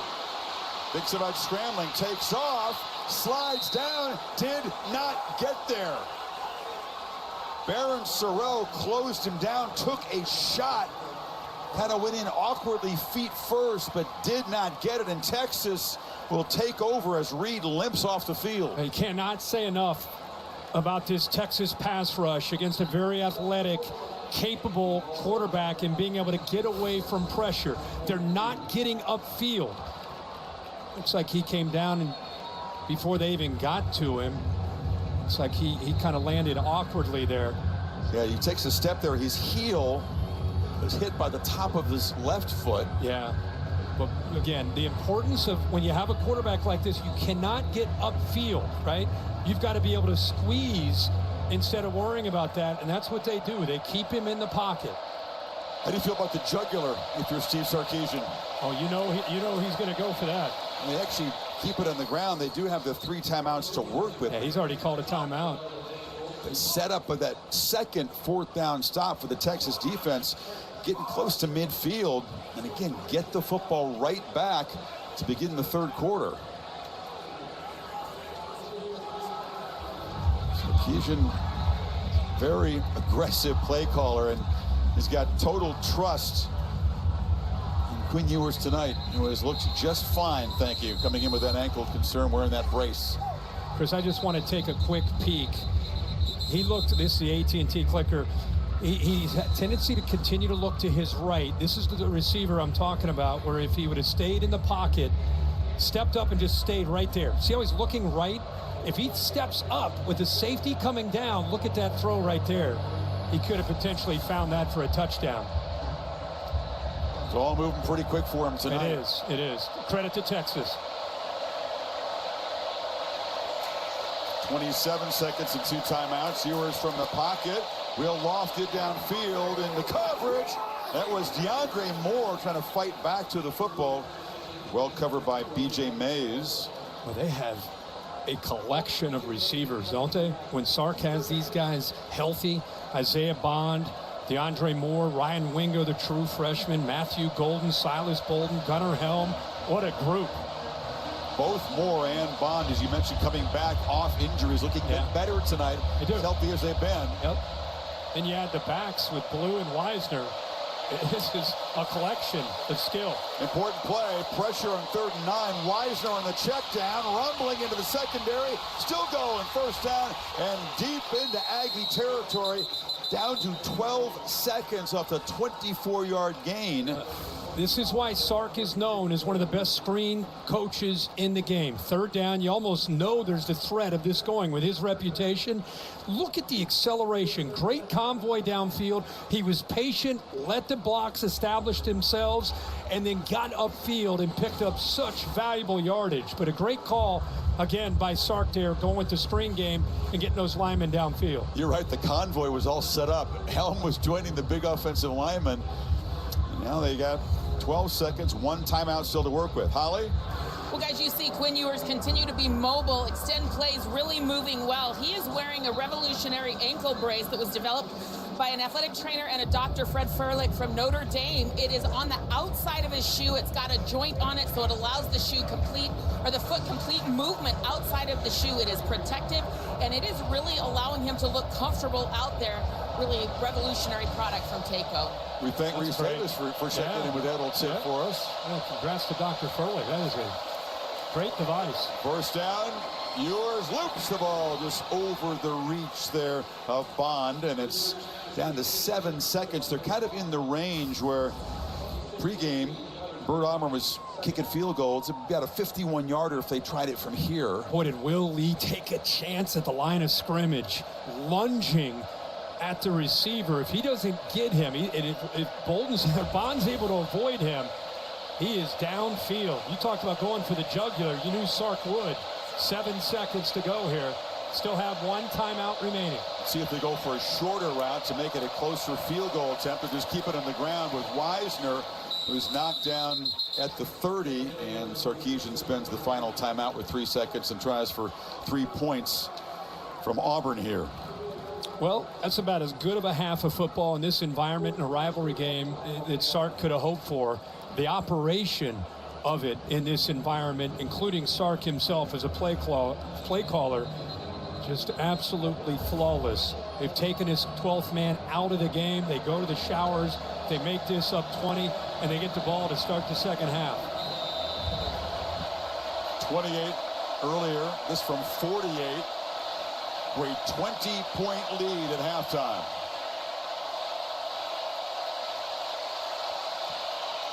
On the way, started right, stayed right.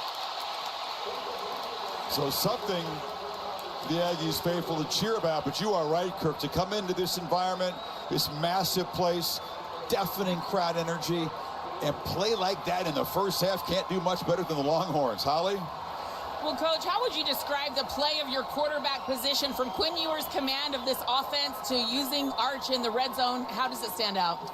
Well, I think they're both playing good football. You know, Quinn is moving well in the pocket. He's taking advantage of some shots downfield. He's being efficient. You know, and Arch is, he's got a great athleticism. We're just trying to use him as a little change-up.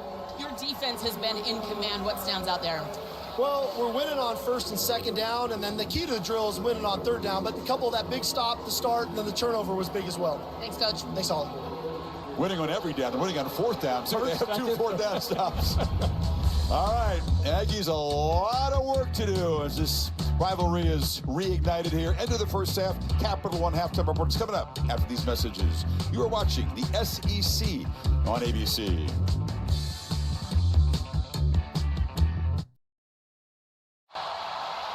You're watching Rivalry Week, presented by Fairfield by Marriott.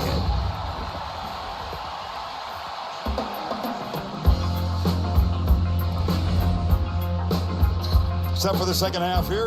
The SEC on ABC. Saturday Night Football presented by Capital One. Part of Rivalry Week. Presented by Fairfield by Marriott.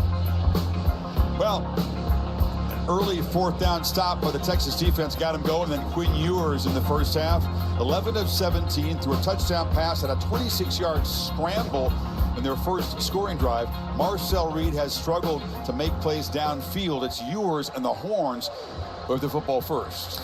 Everybody has struggled, like we talked about in the first half, to get the ball downfield against this really talented veteran Texas defense. First thing that has to happen for A&M is they got to slow down Ewers in this offense. It's Sark right now. He and Ewers just seem to really have a feel.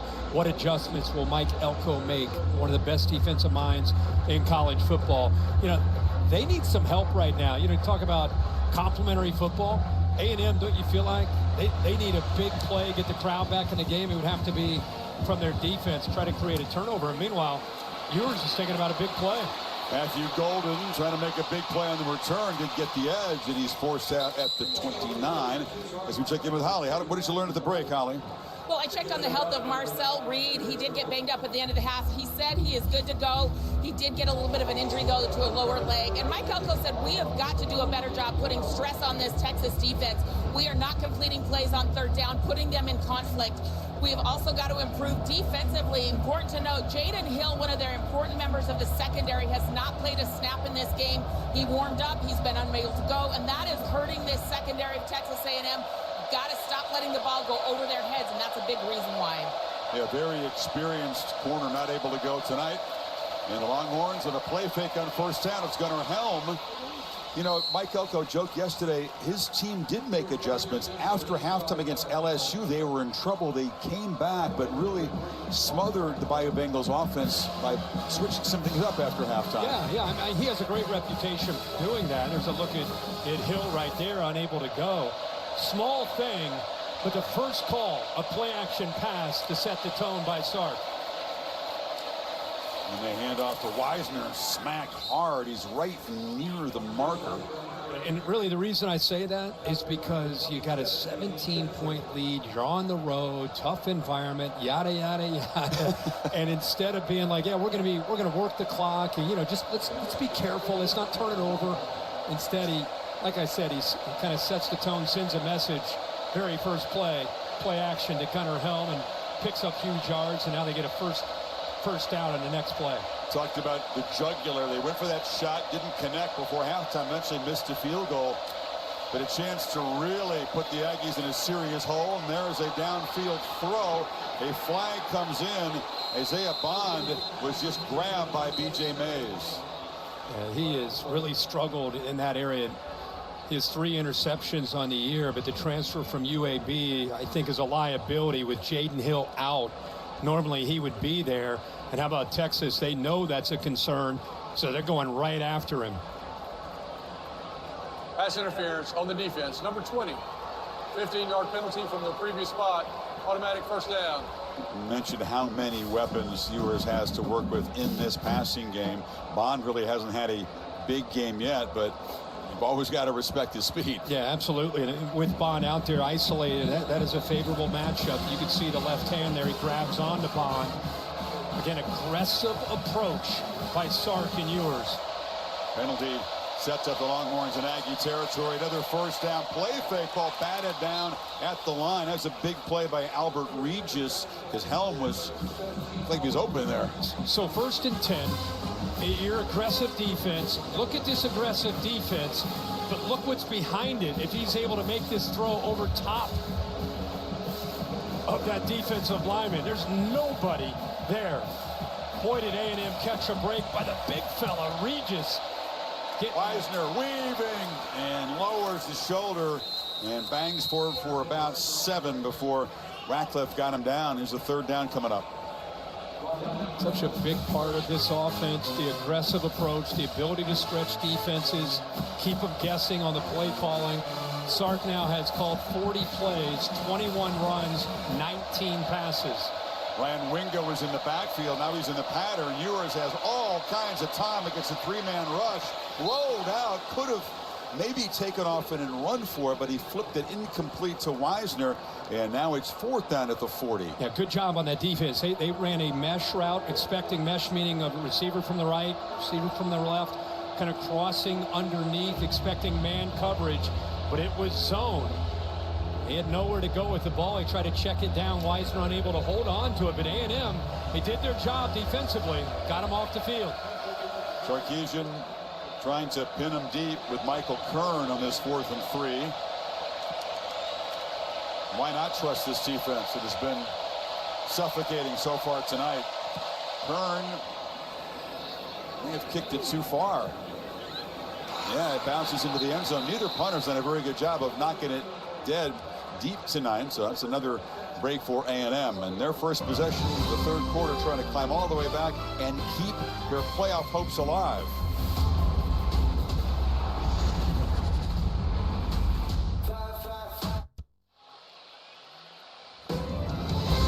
What's at stake? Obviously, the winner goes to Atlanta to take on Georgia, but for Texas A&M, Kirk, with that early loss to Notre Dame and 2 SEC losses, they're fighting for their playoff lives here. A loss here, most feel would doom them. Oh, they're out. Late season losses. Yeah, they lose. They're done as far as the playoff is concerned.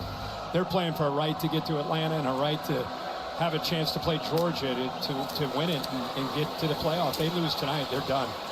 Most believe they need to win tonight and beat the Bulldogs. Yeah. See how they respond here. Chris, first time chance to have the football.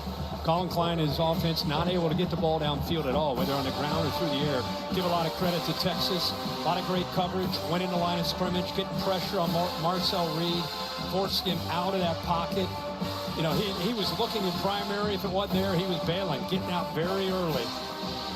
So they try to combat that.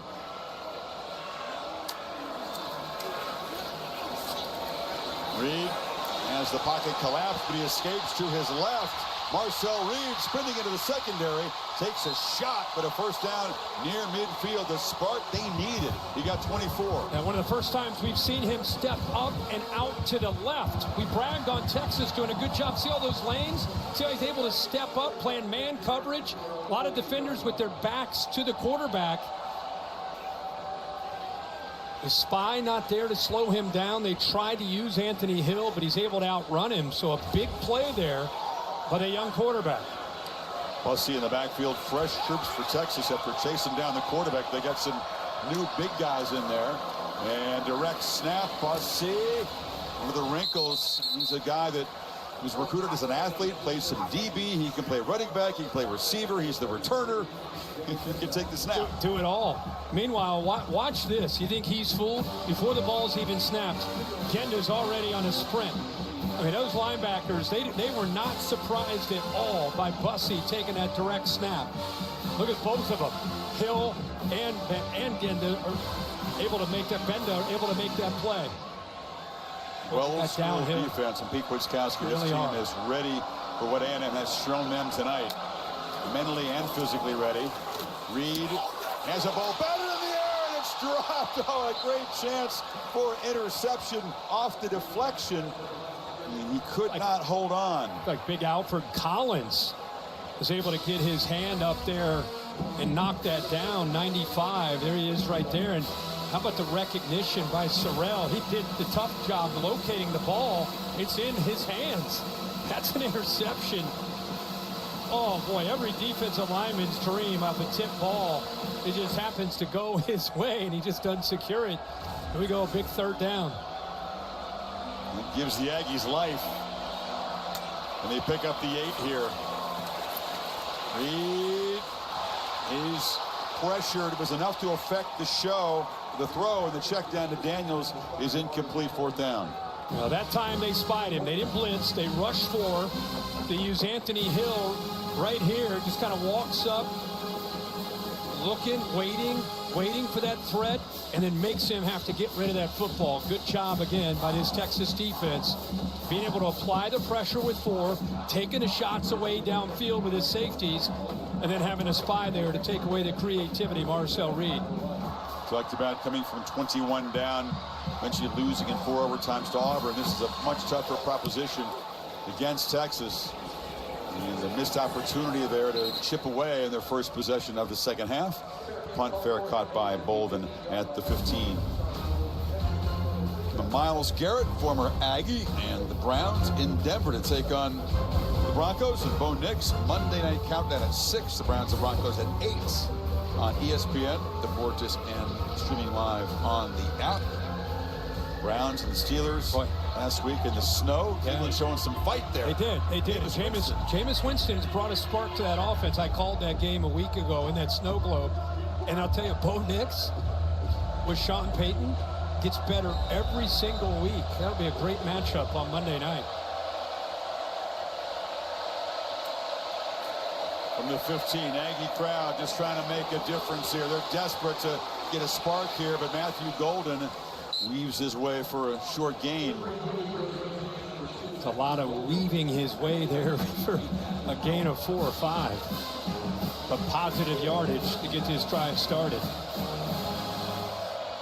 Remember what Sark told Holly Rowe about him managing this game, not turning it over. Cutting back. Wisner's got a first down. Bouncing off people, delivering blows. Lowered his shoulder and smashed into Dalton Brooks. Picked up 16 more. What a feel. Gooseby right here, able to sustain that back edge. See that left side? And how about the vision of Wisner goes all the way to the backside. First down. No throttling back. They're playing with tempo. And Ewers across the middle. Felt the pressure closing in and too high from Ari Nyblack that time. This defense is struggling to get the pressure. The edge of the defense, you know, whether it's Shamar Stewart, Nick Scorton, you'd expect more pressure. Late hands there, or that would have been a big gain. Just the one sack tonight against Ewers. It was early in the game.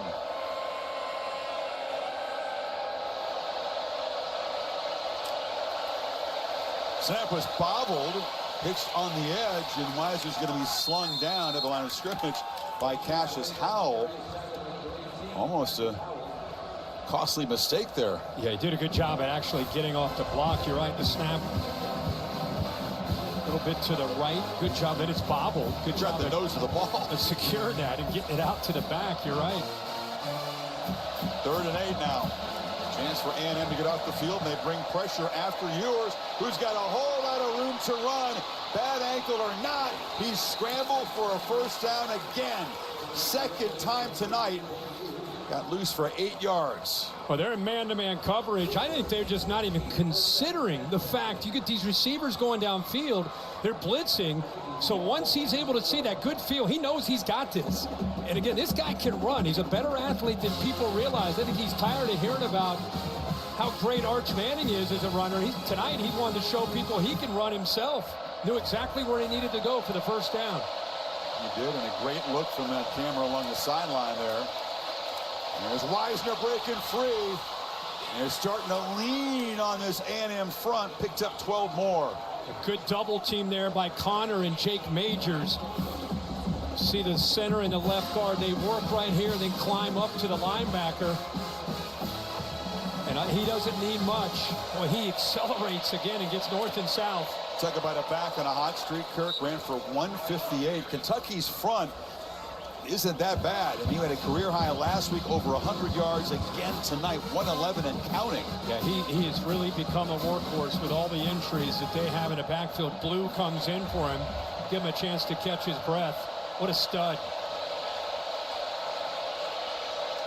Respected guy because he was knocking people around on special teams a year ago, way down the depth chart. Usually how it works. Those guys, when they get a chance, they don't let go of it. Empty backfield, 3-man rush, ball out quickly, catch made. It's Golden, down inside the 15, and Texas throwing haymakers, trying to really put the Aggies on the ropes. 25 more. Great timing here with Quinn Ewers. The ball is out now to that outside shoulder. Give him a chance after the catch. These guys are so dangerous. If you're on an island as a corner, you better be ready to tackle. What a job of catching it on time and then shaking that corner and getting upfield for more yards. Turner down. Yeah, Shamar Turner, who can be a game wrecker, has had a quiet evening. They've contained number 5 tonight, and he is having his leg checked out by the athletic training staff. Longhorns on the march. Saturday Night Football, presented by Capital One, is brought to you by Dell Technologies. Welcome to Now. And Jersey Mike Subs, be a sub above. They'll practice at 5:30, and the fireworks inside Kyle Field. Very few of those for the Aggies offense tonight, and the defense trying to make a play as Arch Manning is in there. Texas set up with a first down at the 13. Kirk, you go up 24-0. The way this defense is playing, a monumental task for the Aggies. Yep. At the 15-yard touchdown run earlier, and a flinch, so this is going to be behind the sticks on first down. Kelvin Banks, by the way, has come out of the locker room in sweatpants. The top-rated offensive line prospect in the draft board, number 10 overall. Can't see it, but he's got a walking boot on his left leg. You hope it's just a precaution. On the Nothing offense. serious. Number 74. That's 5-yard Gooseby, penalty. who First down. is in for him. One of the few mistakes. There's the walking boot there on the left leg. There's the left side here. Real last play here. See the movement from A&M. Crowd noise a factor. Other than that, Gooseby's been really, really playing well. They're standing in for Banks. See if we get Manning's first pass attempt of the night. No, he's going to keep it on the zone read, and Torian York is all over the young quarterback. Drops him for a loss. Yeah, that's good assignment football because you had one guy on the back, you had another guy on a quarterback, just in case the quarterback kept it, and it was York that leads him in tackles. Holly, back to you. Well, guys, Steve Sarkisian is furious with the officials right now. Texas A&M keeps playing music during their offensive series. It ran all the way up till a few seconds left on the play clock. His offense can't hear and communicate. He's trying to get the officials to enforce them to stop the music earlier. Yeah, Nick Saban brought that up on College Game Day this morning when his Bama teams would come in here. They said he'd pipe in that crowd noise. We're up in the club here. They got the bass thumping. Wow. The Ewers is back in the game. Wingo's got the ball. Ryan Wingo. That'll quiet folks down as he gets down to the 7-14 more. Boy, how about the motion there by Sark to get the young freshman? A little delay. You keep going. A&M does not adjust. You got Helm in front. Not enough defenders. That is all about the pre-snap movement. Again, Sark is so well known for the way he can scheme up and create matchups. Goes from second and long to now 3rd and 4. Again, yards after the catch. Fourth red zone trip for Texas. They've been efficient so far tonight. Ewers facing pressure. Ball deflected. It's intercepted. The flag is down, and Will Lee, the third, is headed for the end zone. Texas A&M makes the play they desperately needed. A pick six. They got a hold here on Texas. They got a flag down. It looks like a hold to me. We'll see. Yep. There you go. The play they desperately needed. Will Lee's had a tough night, Kirk, but off the deflection, makes the easy pick and sprints the other way. We were talking at halftime about what does A&M do offensively to get back in the game, and we said it on the air. Their defense is going to have to make a play. Somebody's going to have to step up and make a play, create a turnover, get points on the board, and more importantly, get the crowd back into this game. Ewers tried to really took a chance on that throw. He got pressured and he just kind of floated it out there. What a swing. Instead of potentially 24-0, it is a 10-point game. They've been rolling the dice here by bringing pressure, and this time it was York who they bring to be able to get the pressure. He comes right in here. You'll see 52 hold him. Watch Ewers kind of just flip it out there. Ball gets deflected. It goes into the air, and Lee steps in front of it. The gift, he turns into 6 points and a touchdown. They're down 10.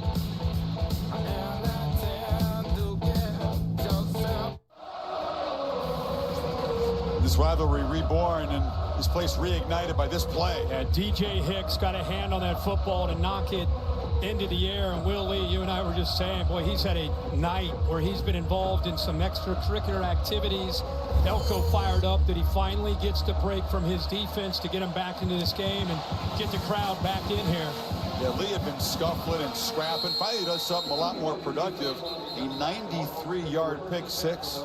It's the longest for the Aggies since 1992. Ewers, kind of a calm look at his face, measured over there, but back to work, and suddenly a 10-point game. Yeah, what a cool camera that is, by the way. But he is a flatliner emotionally. I would expect anything less from him or Sark and how they come back out here. But the crowd is good. It's bouncing. I mean, it's different right now. See how they respond to this and how this defense responds. What a scene right now.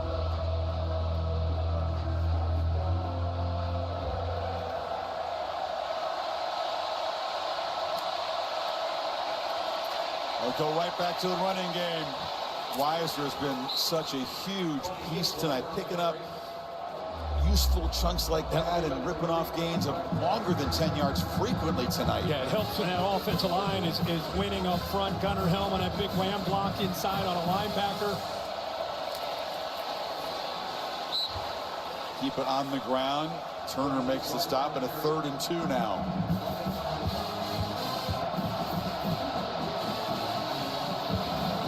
Texas quiet this crowd. Over to 3 and out. Make this place even more unhinged. Wisner again. Hand it to him 3 straight times and get the drive going. Impressive. Great job by this offensive line. Again, I keep saying Hayden Connor at left guard. Guys had a heck of a game.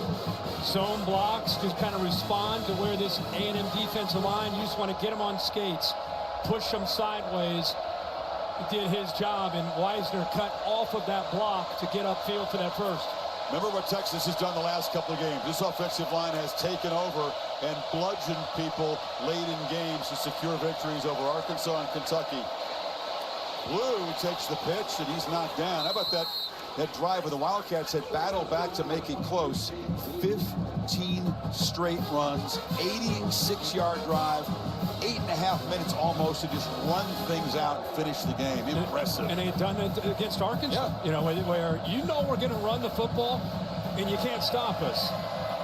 You know, that's what makes this team who they are. Now they're going to be tested here in this second half, but that offensive line is a big piece of this and how they attack, not just with the quarterback. Jarrett Gibson in the game. Both Wisner and Blue out that time. Gibson is a freshman out of Gainesville, Florida, and it's going to be another 3rd down and short here. They'll need 2. So good to see Wisner back. The last time he got tackled, he went off the field. It was a little bit of a limp going off the sideline, going onto the sideline. Good to see him back out there. Turner trots back in, and now they got 12 minutes. Ups, that's a problem. He didn't get off. The sack, the ball is knocked down. Texas recovers it, but that's going to be a penalty on the Aggies. Little miscommunication on that defensive side. It's a big 300-pounder trying to go on and then do a U-turn. No, Turner came onto the field, but nobody came off the field.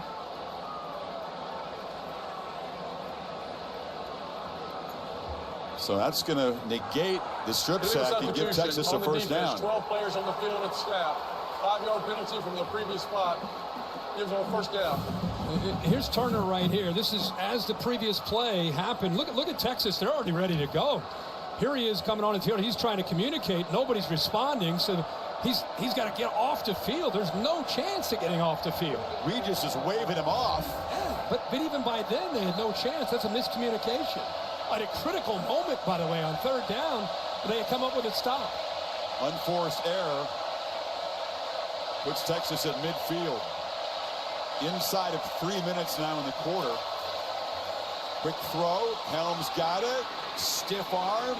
And they never do get him down. He's spun out of bounds after a 13-yard gain by Des Ricks. Another first down. Well, what a throw. And that's just feeling this linebacker blitzing. He knows it's basically like a hot.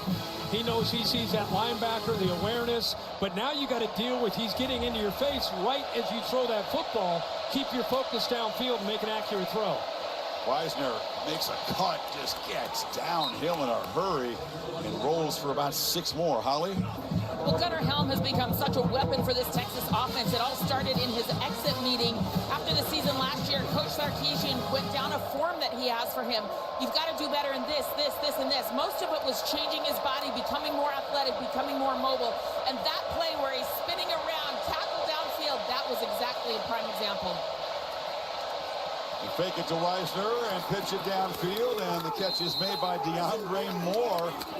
And Mays forces him out, but the Longhorns are rolling. How costly was that too many men on the field penalty? Now they keep, yeah, you're right. They keep going after B.J. Mays. The motion here creates this matchup. Motion, very important. We got a man down, and it is B.J. Mays. See, that motion created this matchup against Mays. You see how that's who they want to attack because you can get some separation. Good route by Moore. And that's where Mays goes down. We talked about managing the energy as a visitor here in this highly emotional game. Texas gets off to the good start. Then A&M makes the play to get back into the game. The pick six. Ewers had that look in his face. And what an impressive drive by this offense, mixing run and pass. They've already moved it 56 yards back into scoring position. Yeah, again, this is a veteran team. You got a veteran quarterback, a veteran offensive line. They really aren't going to blink no matter what they face. And one thing I'm starting to see, good to see Mays hopefully get up. One thing I'm starting to see, I don't know if you're feeling this, Sark made an interesting point about the respect he has for the A&M defensive line, but he also said they don't have a lot of depth. A big part of what we want to do is go a little bit more tempo and wear down that defensive front. And if you've noticed on this drive, A&M slow to get lined up. And Texas's offensive line, I think, recognizing that and able to really even take more control of the line of scrimmage. That's a great point. They do try to rotate the guys up front, but the linebackers out there a lot. York and Williams and Cassius Howell off a 4 overtime game last week, too. Yep. Stewart, Regis, Scorton.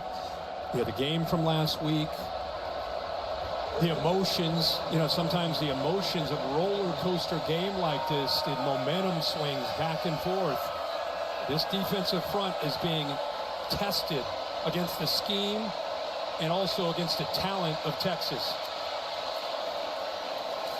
Right back to Weisner. Look at him. I looked at about 3 times this season we've had that. I looked at, he can't be just 200 pounds. He just runs. He's slippery. I mean, yeah. The yards after contact tonight, we got another man we just talked about. Regis. Yep. This is a great look at him. What you're talking about, how he's just kind of able to slip off of would-be tacklers. Shamar Turner, 5, the first guy with an arm tackle, gets off of him. You got another guy, Scorton's in there. He's not down yet, by the way. You better get him around the legs. Turner, 5, finally 8 yards downfield, had to finish the play. I think your word with slippery was a great one, but he also knows how to finish runs. There's almost like a violence in the way that he finishes runs. I agree. And again, I keep going back to how many injuries that they had back in camp and in the early part of the season in that position, and he's kind of emerged as this year's gone on. This is a guy that was supposed to be featured, C.J. Baxter. Remember, Jonathan Brooks could have come back, but left early to go off to the NFL. Yep. So then Baxter looks like he's going to become the guy and goes down with an injury, and it was really a job that they were going to eventually find out. I think they thought Jaden Blue would probably be the guy. See, big fella Regis, who's been active tonight, but Weisner eventually took it over. Both teams without an elite running back. Talked about Le'Veon Moss being out for A&M. Baxter was that kind of guy, among the best in the SEC. But Weisner, who's paid his dues, came in as a much less heralded recruit. At the same time, Baxter came in and has stepped up and given a chance to be the man in the backfield. 2nd and 4. Minus the starter. Aggie front now is going to have to dig even deeper. Weisner again. Picks his way. Another excellent finishing on the run down to the 7. Got 6 more. I mean, he's finishing on the run, but he's getting downhill. I mean, the right guard, B.J. Campbell, does a nice job. With the tight end coming around, 81, Juan Davis. I mean, he's not touched till he's about 5 yards downfield into the linebackers, into that second level. He's got 26 carries, an Ironman, 163 yards tonight.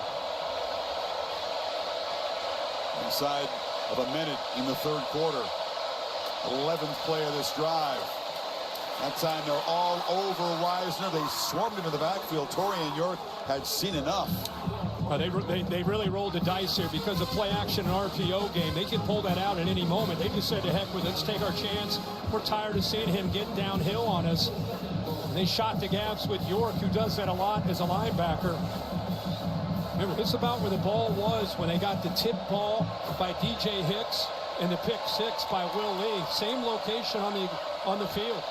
23rd carry for Wisner. First time tonight they've stopped him behind the line. Second and goal. Ewers moving, now running, and he'll be dragged down. The ball came out. The ball on the ground. Texas A&M takeaway. Torian York recovered it. The second time they come up with a takeaway deep in their own end. Chris, I just said that's exactly, I don't know if his knee's down. You know they're going to take a look at this to see as he started to slide, if that knee touched while he had possession of the ball. He could throw this or run. Watch him slide. Oh, no, I think that ball came out with the punch by Howe. Came over the shoulder of Ewers and punched down on it. Great look at it here, Chris. Watch this. The knee, nope, ball's out. Yep. Ball is out. Same exact spot in the field. I don't know what it is about A&M's defense. They get back by their own end zone. They missed a field goal. Think about Texas. Into the first half. Yep. Missed a field goal. Pick six. And now a fumble at the 10-yard line. So the Aggies, in what is going to be the final play of the third quarter, take over at the 11. Everybody on their feet and roaring right now.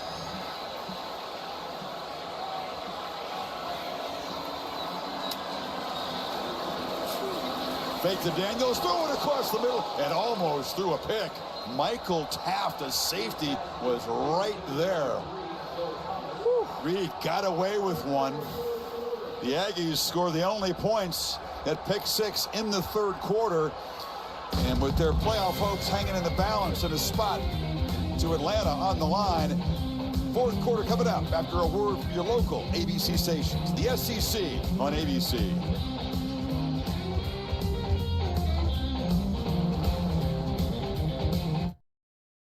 So how has this defense changed the course of this game in the fourth quarter? Yeah, obviously resilience. You know, we're not playing great, but we're making stops down in the red zone. The pick six was huge, got us back in it. That fumble was huge. We got to put something together on offense. We got to have a great fourth quarter. Thanks, Coach. Thanks.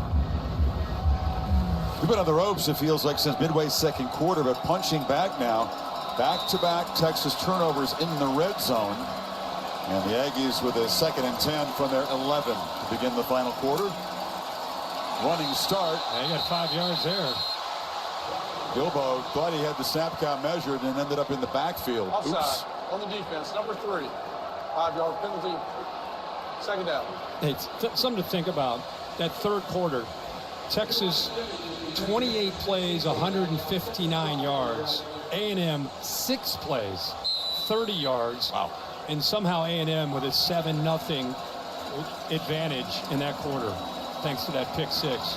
Turnovers coming when they were at the A&M 7 and then the 11. That fumble. So 2nd and 5, and Reed steps up, took a look, takes off, and loses the ball. It comes out. Looks like the Aggies have recovered. Trey Zune, the tackle, fell on it to avoid disaster. Yeah, it's enough for the first down. I was just about to say, you know, for a guy that scrambles as much as he does, he's doing a pretty good job of protecting the ball, and then bang, LaFau knocks it out of there. Zune made a big play. His grandparents were A&M professors. His parents met at the high school. Even though he grew up in Colorado, his whole family are Aggies. Living his dream tonight playing in this game, and that was an important recovery. Keep this drive alive. There's a keeper by Reed who's going to be slung down in the backfield by Colin Simmons. The super talented true freshman has had a quiet night so far. Yeah, he has. But, you know, I think you think about him just as a pass rusher, but he's a guy that I think as the year has gone on, he gets better and better with his eyes. That time he sees Marcel keeping the football and is able to chase him down from behind. Great pass rusher. What a future as a true freshman. So again, Reuben Owens playing his first football of the season back in the game, has it, and doesn't get a chance to flash his great speed, knocked down quickly. Anthony Hill Jr. made the stop. It's going to be third down now. Like Texas has done to so many opponents before, they are not giving up the big play. A&M cannot get the ball downfield at all, forcing them to have to sustain drives. Here they get the ball at their own 10, trying to put some plays together. It's a tough ask, especially against this defensive front from Texas. The only drive where they sustained it was their opening drive when they had 9 plays and 65 yards when they got stopped on a 4th down. Other than that, they've not been able to keep the drives alive, string some plays together. Trying to get it going here from the pocket. Across the middle, catch made, first down. Terry Bussey in traffic, showed some strength. Moves the ball to the 40 for 13 yards. Now they brought him out of the backfield. This is a talented guy that can do a lot of different things. You can put him at receiver. You can put him in that backfield. Here they knew they'd get the matchup they wanted with him lined up in the backfield, and he's able to win that against Ty Anthony Smith, the linebacker, the freshman. Held on to that football. Smith trying to rip it out. Crucial conversion. Now Bussey and Daniels flanking Marcel Reed. Reed took a look wide, now finds it. Space in the zone there, and Trey Watson, the tight end, all of a sudden, the rhythm Elko was looking for from his offense. Yeah, he puts this on a rope, and he has to because of, you get the ball out here, watch the safety come off the receiver to the outside.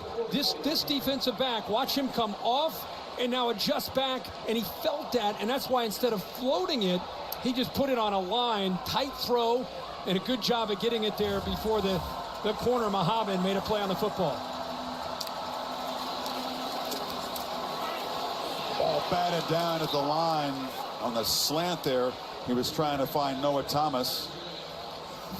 The foul got a hand on it. Foul and Makuba, both those guys kind of creeping down. See, they don't respect anything downfield. Nothing downfield. So they're creeping up, trying to kind of play almost like a robber, kind of spying and waiting for those slants and glance routes, those quick throws.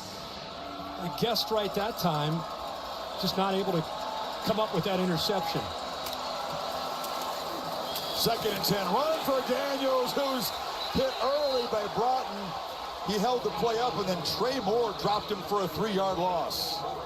This guy's having a night he would love to have. This is a dream for Broughton, who's like he's waited for it to be his turn. Uses quickness, uses his hands, able to get skinny. Believe it or not, there at 305, be able to get through that gap between the guard and the center. And Trey Moore helps him out, chasing it down as well. One of the seniors up front comes from Houston, which is a lot closer to the Aggies campus than the Longhorns. 3rd down and very long now. Throw across the middle, incomplete. Tried to find Trey Watson again. Makuba was in coverage, and it's 4th down. Boy, does Makuba do a good job here. This is where his experience really pays off. Watch him just, he reads the eyes of Marcel, and he looks to his right and senses that's where the ball is going. If he doesn't make that play, then I think Watson holds on to that football, but he comes all the way over from his safety spot to disrupt the timing between a quarterback and a tight end. So the tackle for loss, Broughton and Moore setting up the 3rd long, and the Longhorns get the stop. The Aggies got it across midfield, but now Tyler White will try to pin Texas back. Did he put too much on this one? Yeah, again, unable to knock it dead, rolls into the end zone. An opportunity slips away for the Aggies. Longhorns still up 10.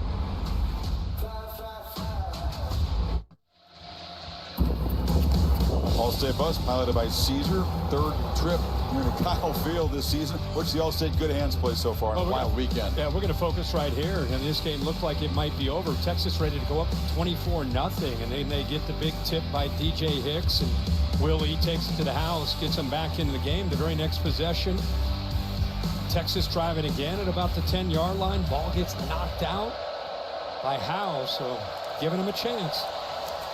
Right back to Wisner. Man, they just cannot stop 26. 8 more on first down. Yeah, he's looking at 200 yards tonight. And again, he'll be the first one to tell you he's going to take his offensive line to dinner. So we get another A&M defender down. Yeah, Kelvin Banks over there in the boot, but Trevor Gooseby stepping in for him. Hayden Connor, Jake Majors, the cerebral center. Campbell Trophy finalist, great student athlete. DJ Campbell and Cameron Williams. Salute to those guys up front, and strong effort yet again this week in front of 109,028, third largest in the history of the SEC's biggest stadium. Holly? Well, that Texas offensive line, you know, they have been so good all year. 182 combined starts together tonight. That chemistry has shown up in every game except for the Georgia game where they got manhandled up front, and they said that changed us. We took that personally. We knew we had to be better, and this is a better version of them tonight. They've been physical, they've been durable, and they have changed the complexion of this game. Absolutely. We keep talking about them, and we'll continue to talk about them. And if they end up winning this game, Holly, how exciting of a matchup would that be in Atlanta? That offensive line against Georgia in a rematch for the SEC championship. No doubt. These guys are playing like they want another crack at that Bulldogs defense. Yeah. Certainly, they have been a huge part of the story in the month of November for Texas. Can they close out another game? Still a long way to go. 2 yards needed on second down. Wisner off the left side. Banging through. Wisner bouncing off people.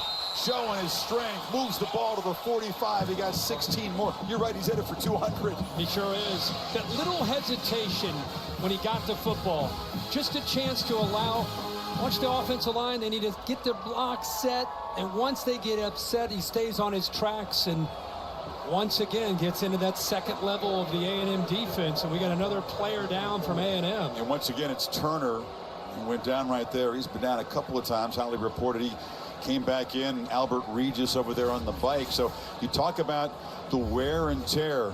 This defensive front leaned on by this big offensive line. They don't rotate as many guys as some of the other defenses in this conference. It's a league stacked with amazing talent on the defensive line, right? Oh, yeah. Oh, yeah. I mean, every week. Both these teams, Ole Miss is elite. South Carolina is elite. You talk about maybe 4 or 5 teams in the league have more talent up front than Alabama does, and maybe think about Georgia. Yeah, the way it's played out this year. Wouldn't have thought that in the preseason. No. But you're right, the lack of depth and starting to affect this defense. Turner, again, being helped off the field. Texas has run 66 plays, Kirk. They now ground out 219 rushing yards, 218 throwing. Really, the only thing that slowed them down are the 2 turnovers. Yep.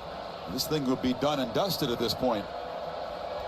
First down, and at the 44. So Turner out of the game. Regis out. Some of the backups in there for the Aggies at the moment up front. Cassius Howell also not in the game. The Jack linebacker who forced that fumble earlier against Ewers. Crowd still in it.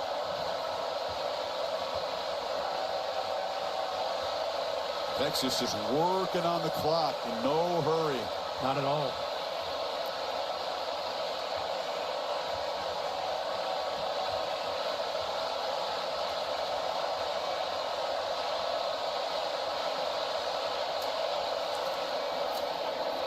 Another run by Wisner to the right. They can't get him down.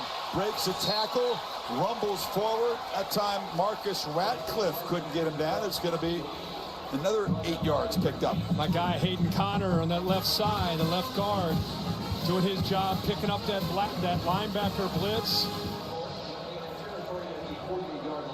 Yards after contact have got to be ridiculous tonight for Wisner. You know how the offensive line loves it when they call a game like this. Oh, yeah. You just put it on them and say, hey, we're putting the passing game in the back burner. You guys just pound away here. He's got 90 yards now after contact. He's got it again. This time they did penetrate, and he had to check the run-up. York got there, and Shamar Stewart combined, and they get him for a loss of 5. They needed that play. It's going to be 3rd and long now. That was a great effort on the inside by Regis. Watch him. It's a big man running out there to be able to set that edge. 17. He's listed at 310. Now here's an opportunity. They can take it down inside 8 minutes before they snap it on 3rd and 7. And the Aggies get off the field here. Long throw, missed time. Bond was coming in. Viewers thought it was like an out route. That was what was going on early in the game. Since then, they've had the passing game kind of clicking, but not that time. Not a great route from Bond. It almost looked like he was unsure. You can still see he's gimpy on that ankle. I don't even think he was expecting the football. And you could see Ewers clearly not on the same page. He made an adjustment there with soft coverage to the field, and Bond and he not on the same page. 4 targets on the night, no receptions. It's blocked! The punt is blocked. The Aggies try to scoop it up before it goes out of bounds, and they do grab it at the 18. Special teams, electric play. That's Trey Jones, I think, Chris, off the edge. Jade Walker, the other 9. Nobody touched him. He's a receiver making a huge play off the edge. He's 6'4" off the edge.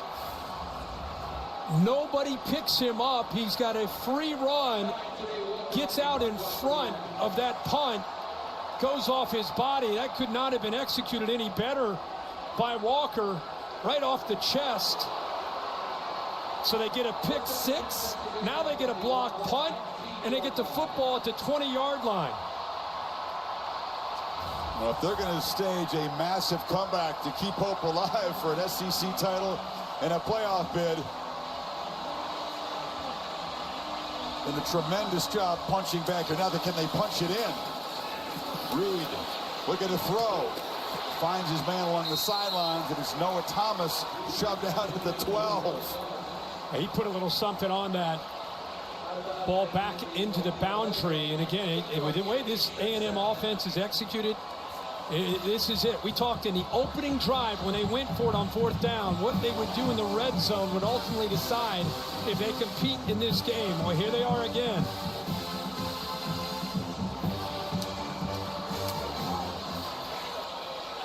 At this point, everything is 4-down territory. 7:15 to go. Keeper, Reed, dodges the tackle. A flag comes in as he's brought down at the 9-yard line. Going to go against the Aggies, looks like. And it's going to be a hold. Hasanis, the left guard. On the offense, number 60. 10-yard penalty from the previous spot. Replay, 2nd down. Hold down Trey's number. They actually had a couple holds, the left guard and left tackle. You talked about him as a senior and a veteran. They call it over here on 60. See 71 also got involved here. It's in the middle of the screen. Makes it 2nd and 12 now. In traffic, a little screen, rumbling free, knocked down is Watson, the tight end, who's come up big here in the second half. Got 16 yards, it's 1st and goal. It's a screen, but it's downfield. Boy, those offensive linemen are getting downfield to help. Very close to a legal man downfield, but a no call and a 1st and 10. Good job of getting the ball out quickly by Marcel Reed before the lineman got downfield.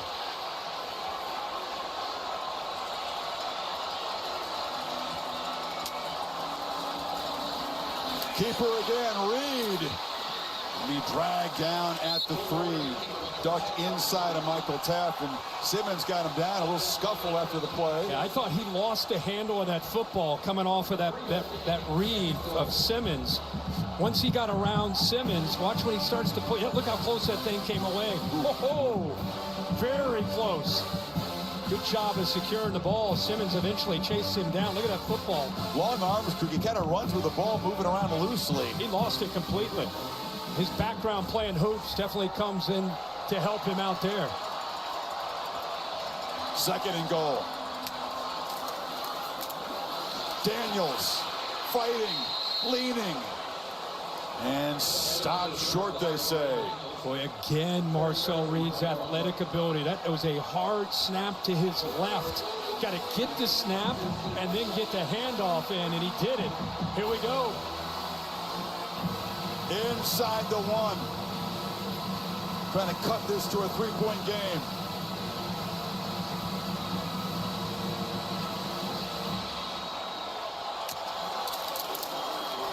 Daniels, nothing. Fighting still, no signal yet.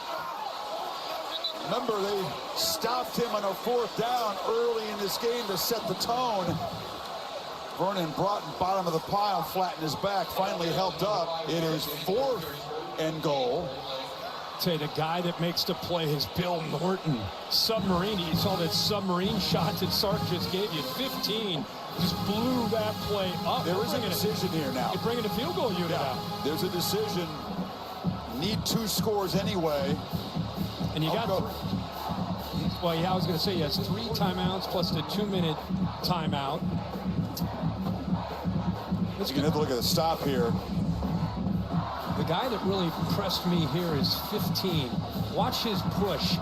Watch initially, and then he just pushes the A&M offensive line back into the running back. He had nowhere to go.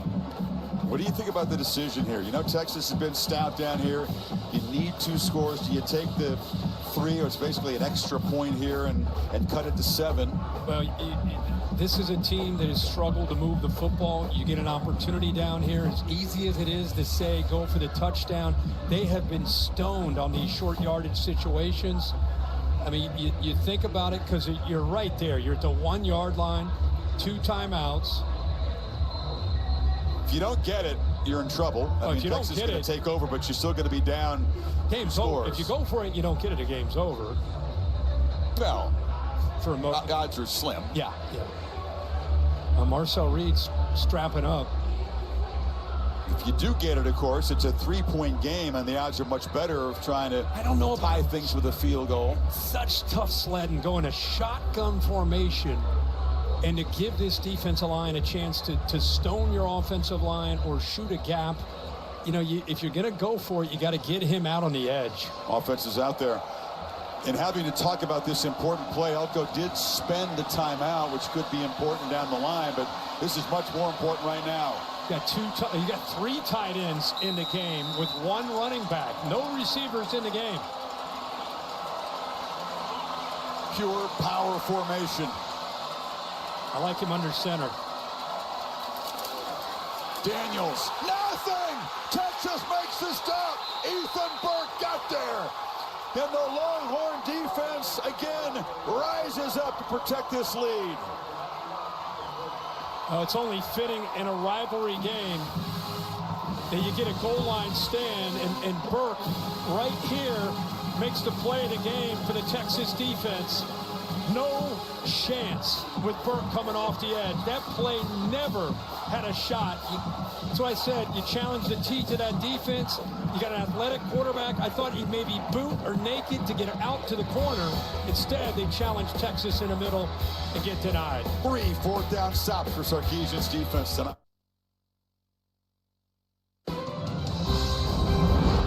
Saturday Night Football is presented by Capital One. What's in your wallet? And in part by T-Mobile. Rock out at the T-Mobile SEC Championship Concert with Dan and Shay.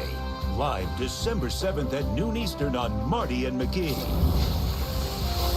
All the intensity we expected in this Lone Star Showdown. First time since 2011. You're watching the SEC on ABC. And Texas now, with 4:35 left, still protecting that 10-point lead. Meisner knocked out of bounds. Another 4th down stop. They blocked the punt. Walker makes the big play to set him up in the red zone, Kurt, and they can't punch it in. They don't settle for 3 there. That'll be second guessed by some now. Yeah, and twice in the red zone, like you say, to get stoned.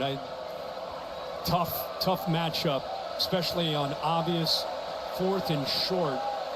The Texas defense just blew A&M up front and then shot the edges to pinch down to take away anything in the interior. Nothing at all open there. Wisner picked up 9, and Longhorns fans saying, here we go again. Let's just hammer away, although Wisner's stopped right at the line. See if this offensive line can kill the last 4 minutes here and send Texas to Atlanta to play for the SEC championship in their first season in the conference. Nobody's ever done that, except, of course, the first ever year in the SEC when Alabama won it. But to come in and win the SEC in your freshman season, gonna have a chance, it looks like.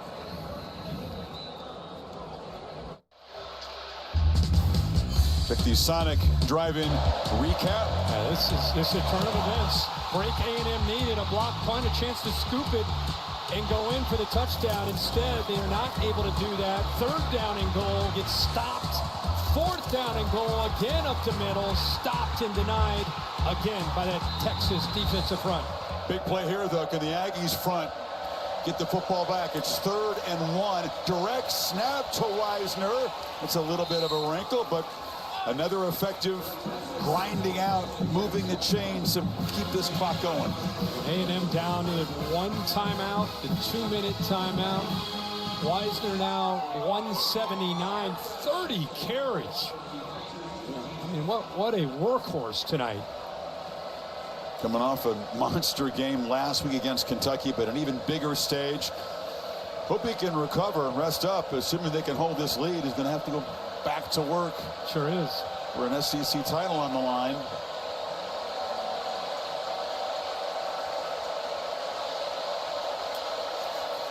Carry number 31, and he's still spinning, making cuts, and falling forward. He doesn't appear to be getting tired or slowing down.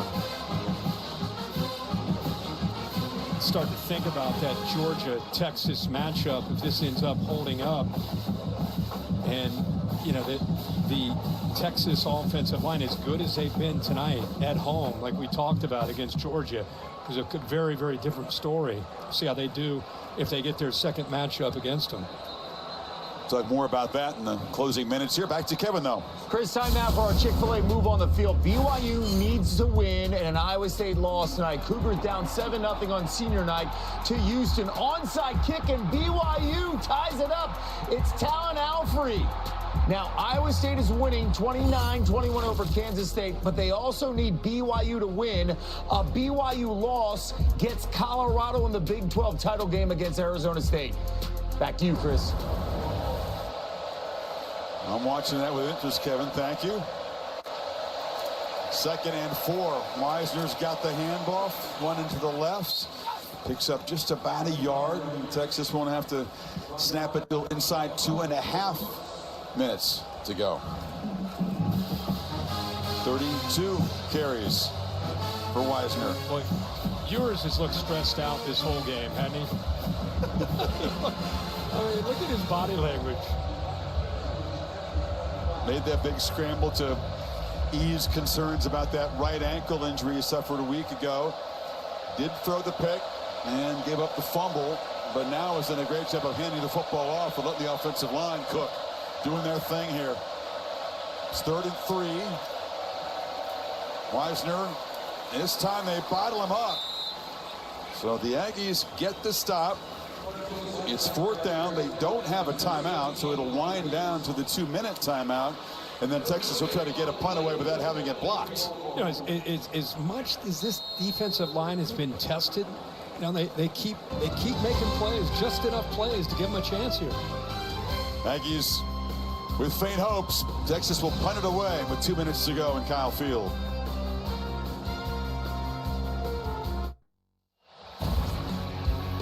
All the names in this rivalry.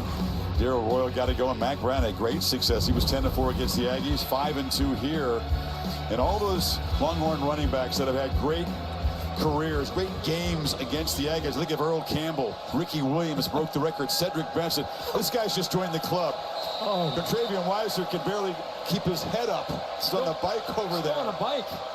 33 carries, 186 yards. Didn't have a touchdown. His longest run was 23. They get the punt away, and Bussey is spun down, but the vast majority of those 130 plus between the tackles tonight. Yeah. Get off the bike, throw him in the ice plunge. Well, there's time for that. There'd be a whole week of that. This Baxter, of course, the man who got injured, is supposed to be their superstar. His injury opening the door for Wisner and others to step up. Remember, they have not been able to create many big plays downfield, too high safety look. Take that part away, the threat of that away. It's E.J. Smith in for Daniels, who was just stopped a couple times down there on the goal line. And there's a wobbly throw, and the catch is made into Texas territory. Is Noah Thomas. 13-yard gain. Clock stops for them to move the sticks, and then it'll roll. The Aggies, of course, cannot stop it. No, good job by Reed, though, getting that ball out in a hurry to his primary receiver and able to get that clock stopped. Pressure comes. He spins free, and he'll be knocked down. Ball is out. Texas falls on it. It's Vernon Broughton, who's had a monster night, who makes the recovery that should secure Texas's spot in the championship game. Trey Moore knocks it loose. Broughton gets on top of it. And then after the play, something happened with Simmons, 11, or his helmet's off, and he was upset. I don't know if he was hit by a Texas A&M player or what may have happened. But Trey Moore came off the edge to knock it loose, and Vernon Broughton punctuates a humongous night by a big man in the middle of that Longhorn defense. Best defense in the country, you think? I think it is. I think the way they played all year. We'll see what happened here after the play. There were two guys that were tangled up at about the 30 to 35-yard line. I think it was Reed Adams, the center. The ruling on the field was a fumble recovered by Texas. After the play was over, personal foul, number 11 against Texas. Personal foul, number 55 against Texas A&M. Those fouls offset. Texas ball, first down. Ahmad Reed Adams for the Aggies and Simmons involved. They'll review to make sure Broughton recovered it in bounds here. Yeah, I'll tell you, you get the pressure here. It's good coverage downfield. They're trying to force him to his left. Marcel Reed loses Trey Moore and the threat of Trey Moore. And then there's Broughton. How fitting for him to be able to jump on top of that fumble. This Texas defense has played great all year. You ask me if they're the best defense. They're the most consistent defense without any question. And now they'll get a chance next week in Atlanta to avenge that loss to Georgia. There's the penalty right there, offsetting with Reed Adams and Simmons well after the whistle.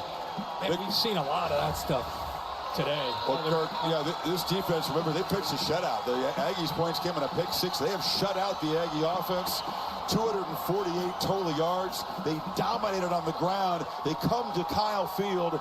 And after a 13-year hiatus, Texas is going to still have bragging rights. And you brought up a good point. I think it's worth reminding all of ourselves when Texas and Oklahoma were going to leave the Big 12 and come into the SEC, there was a groundswell of, all right, come on to the back tees, boys. Let's see how you can do in the SEC. And how about Texas? All the way to Atlanta as he puts the one up in their first year. And they're off to the SEC championship, no matter what happens in that game, into the postseason, into the playoff. But right now, they're focused on winning that SEC championship game against Georgia. That will be a battle of the Titans with Kirby and the Dogs and the Horns going toe-to-toe. We'll love bringing you that one. But tonight in College Station, Sarkisian and the Longhorns come into this hostile, charged-up environment, execute early, build a big lead, withstand a rally, overcome a couple turnovers and a block punt with a very stout defense and a deeply satisfying road victory in the rebirth of this rivalry. Tahali. Coach Sarkisian Sarkisian, this is your first taste of this legendary rivalry. How much nicer is it to walk off this field with a win? Well, it feels pretty good. You know, the rivalry's one thing, but the opportunity now to go compete for an SEC championship, our first year in the conference, is pretty exciting, but it's going to be a heck of a challenge. Your defense had one of the best games of their season. 4th and goal, 4 minutes left in this game to make it a one-score game. How did your defense win this game? Our defense was fantastic all night. They really shut them out. You know, they got the one interception on the tip ball for the long touchdown, but our defense was fantastic all night long. Almost 250 yards rushing in a game this physical against a front like theirs. What does that say about your team and how physical they have become late this season? Well, we challenged them about a month ago that our run game had to get going. This guy right here has been a warrior, man, this last month. So just love what the O-line's doing, the tight end, and this guy's brought a lot of heart to this unit, and it's been great. Before I talk to you, sir, SEC championship, in your first year in the conference, you will play in that title game. What does that mean for you in this program? Well, you know, that was the goal coming into it. It doesn't matter what conference we're in. Our goal is to be champions year in and year out. That's the standard here at the University of Texas, and that won't ever change. We'll see you in Atlanta, Coach. And don't you leave me. You were so good tonight.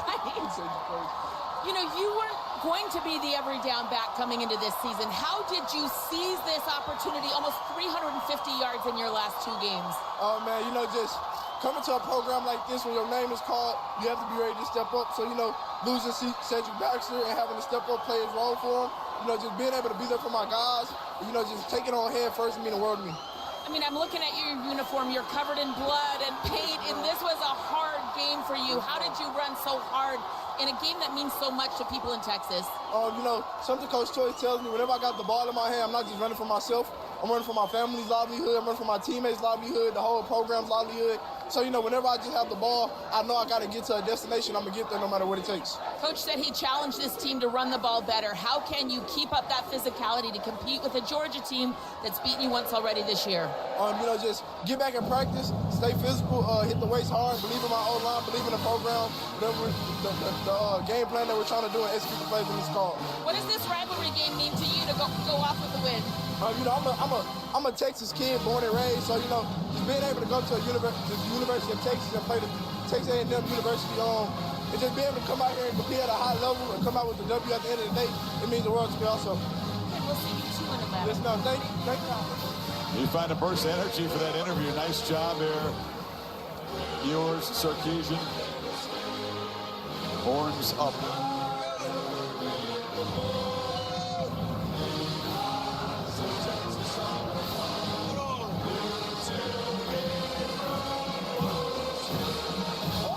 There's a lot of singing today in College Station, but they walk off the field singing their song with the horns up. And that is about as sweet as it gets for a Texas fan. You clobber Oklahoma and Red River. Then this old rivalry is renewed. You come to their place and you really do a heck of a job dominating them physically and sing your song on the way out, on the way to Atlanta. You get a chance to avenge their only loss of the regular season. They lost at home by 15 to Georgia, got off to a bad start. Defense actually played well against that Georgia offense. As we check the college football rankings here, Ohio State, how far did they drop? And what's going to happen next week in Atlanta? There've been 7 rematches in the SEC championship game of regular season matchups. Typically, the regular season winner has won 5 out of 7. Yeah, and this was a mismatch at the line of scrimmage, honestly. And Sark will be the first one to tell you he was shocked by it. He tipped his cap to Georgia. Georgia won up front. I think the whole nation. Remember after the game, Kirby and the Georgia team said, nobody believed in us, and they were all fired up about that. And I think they showed up and played their best game they played all year. But look at the sacks, the tackles for a loss, behind the sticks. If I remember right, Texas 2 of 15 on 3rd downs that night. So we'll see the adjustments that are made on both sides to get ready for round 2 next week. A lot of talking in Athens, too, as the Dogs were very fortunate to escape 8 overtimes against the gutsy Georgia Tech team. The former Aggie, by the way, Haynes King, gave it all he had, but came up short. And the Longhorns celebration continues. It'll be a 100-mile trip. Good job by Sark. Off the logo. Here we go. Yep. Off the logo. No need for that. We can celebrate in other areas. That's how you handle that. Police are also protecting that logo, if you'll notice. Smart. Yeah, take your victory and flip it forward and play for bigger things now. Absolutely. Texas trying to win it year one in the SEC. You got SMU trying to splash as the ACC champion. Who knows what's going to happen in the Big 12? That's still very much in play. Arizona State secured their spot. How about Clemson, SMU? Yeah, that's a good one. I'll tell you, Clemson now gets in with that Miami loss. Look at this one.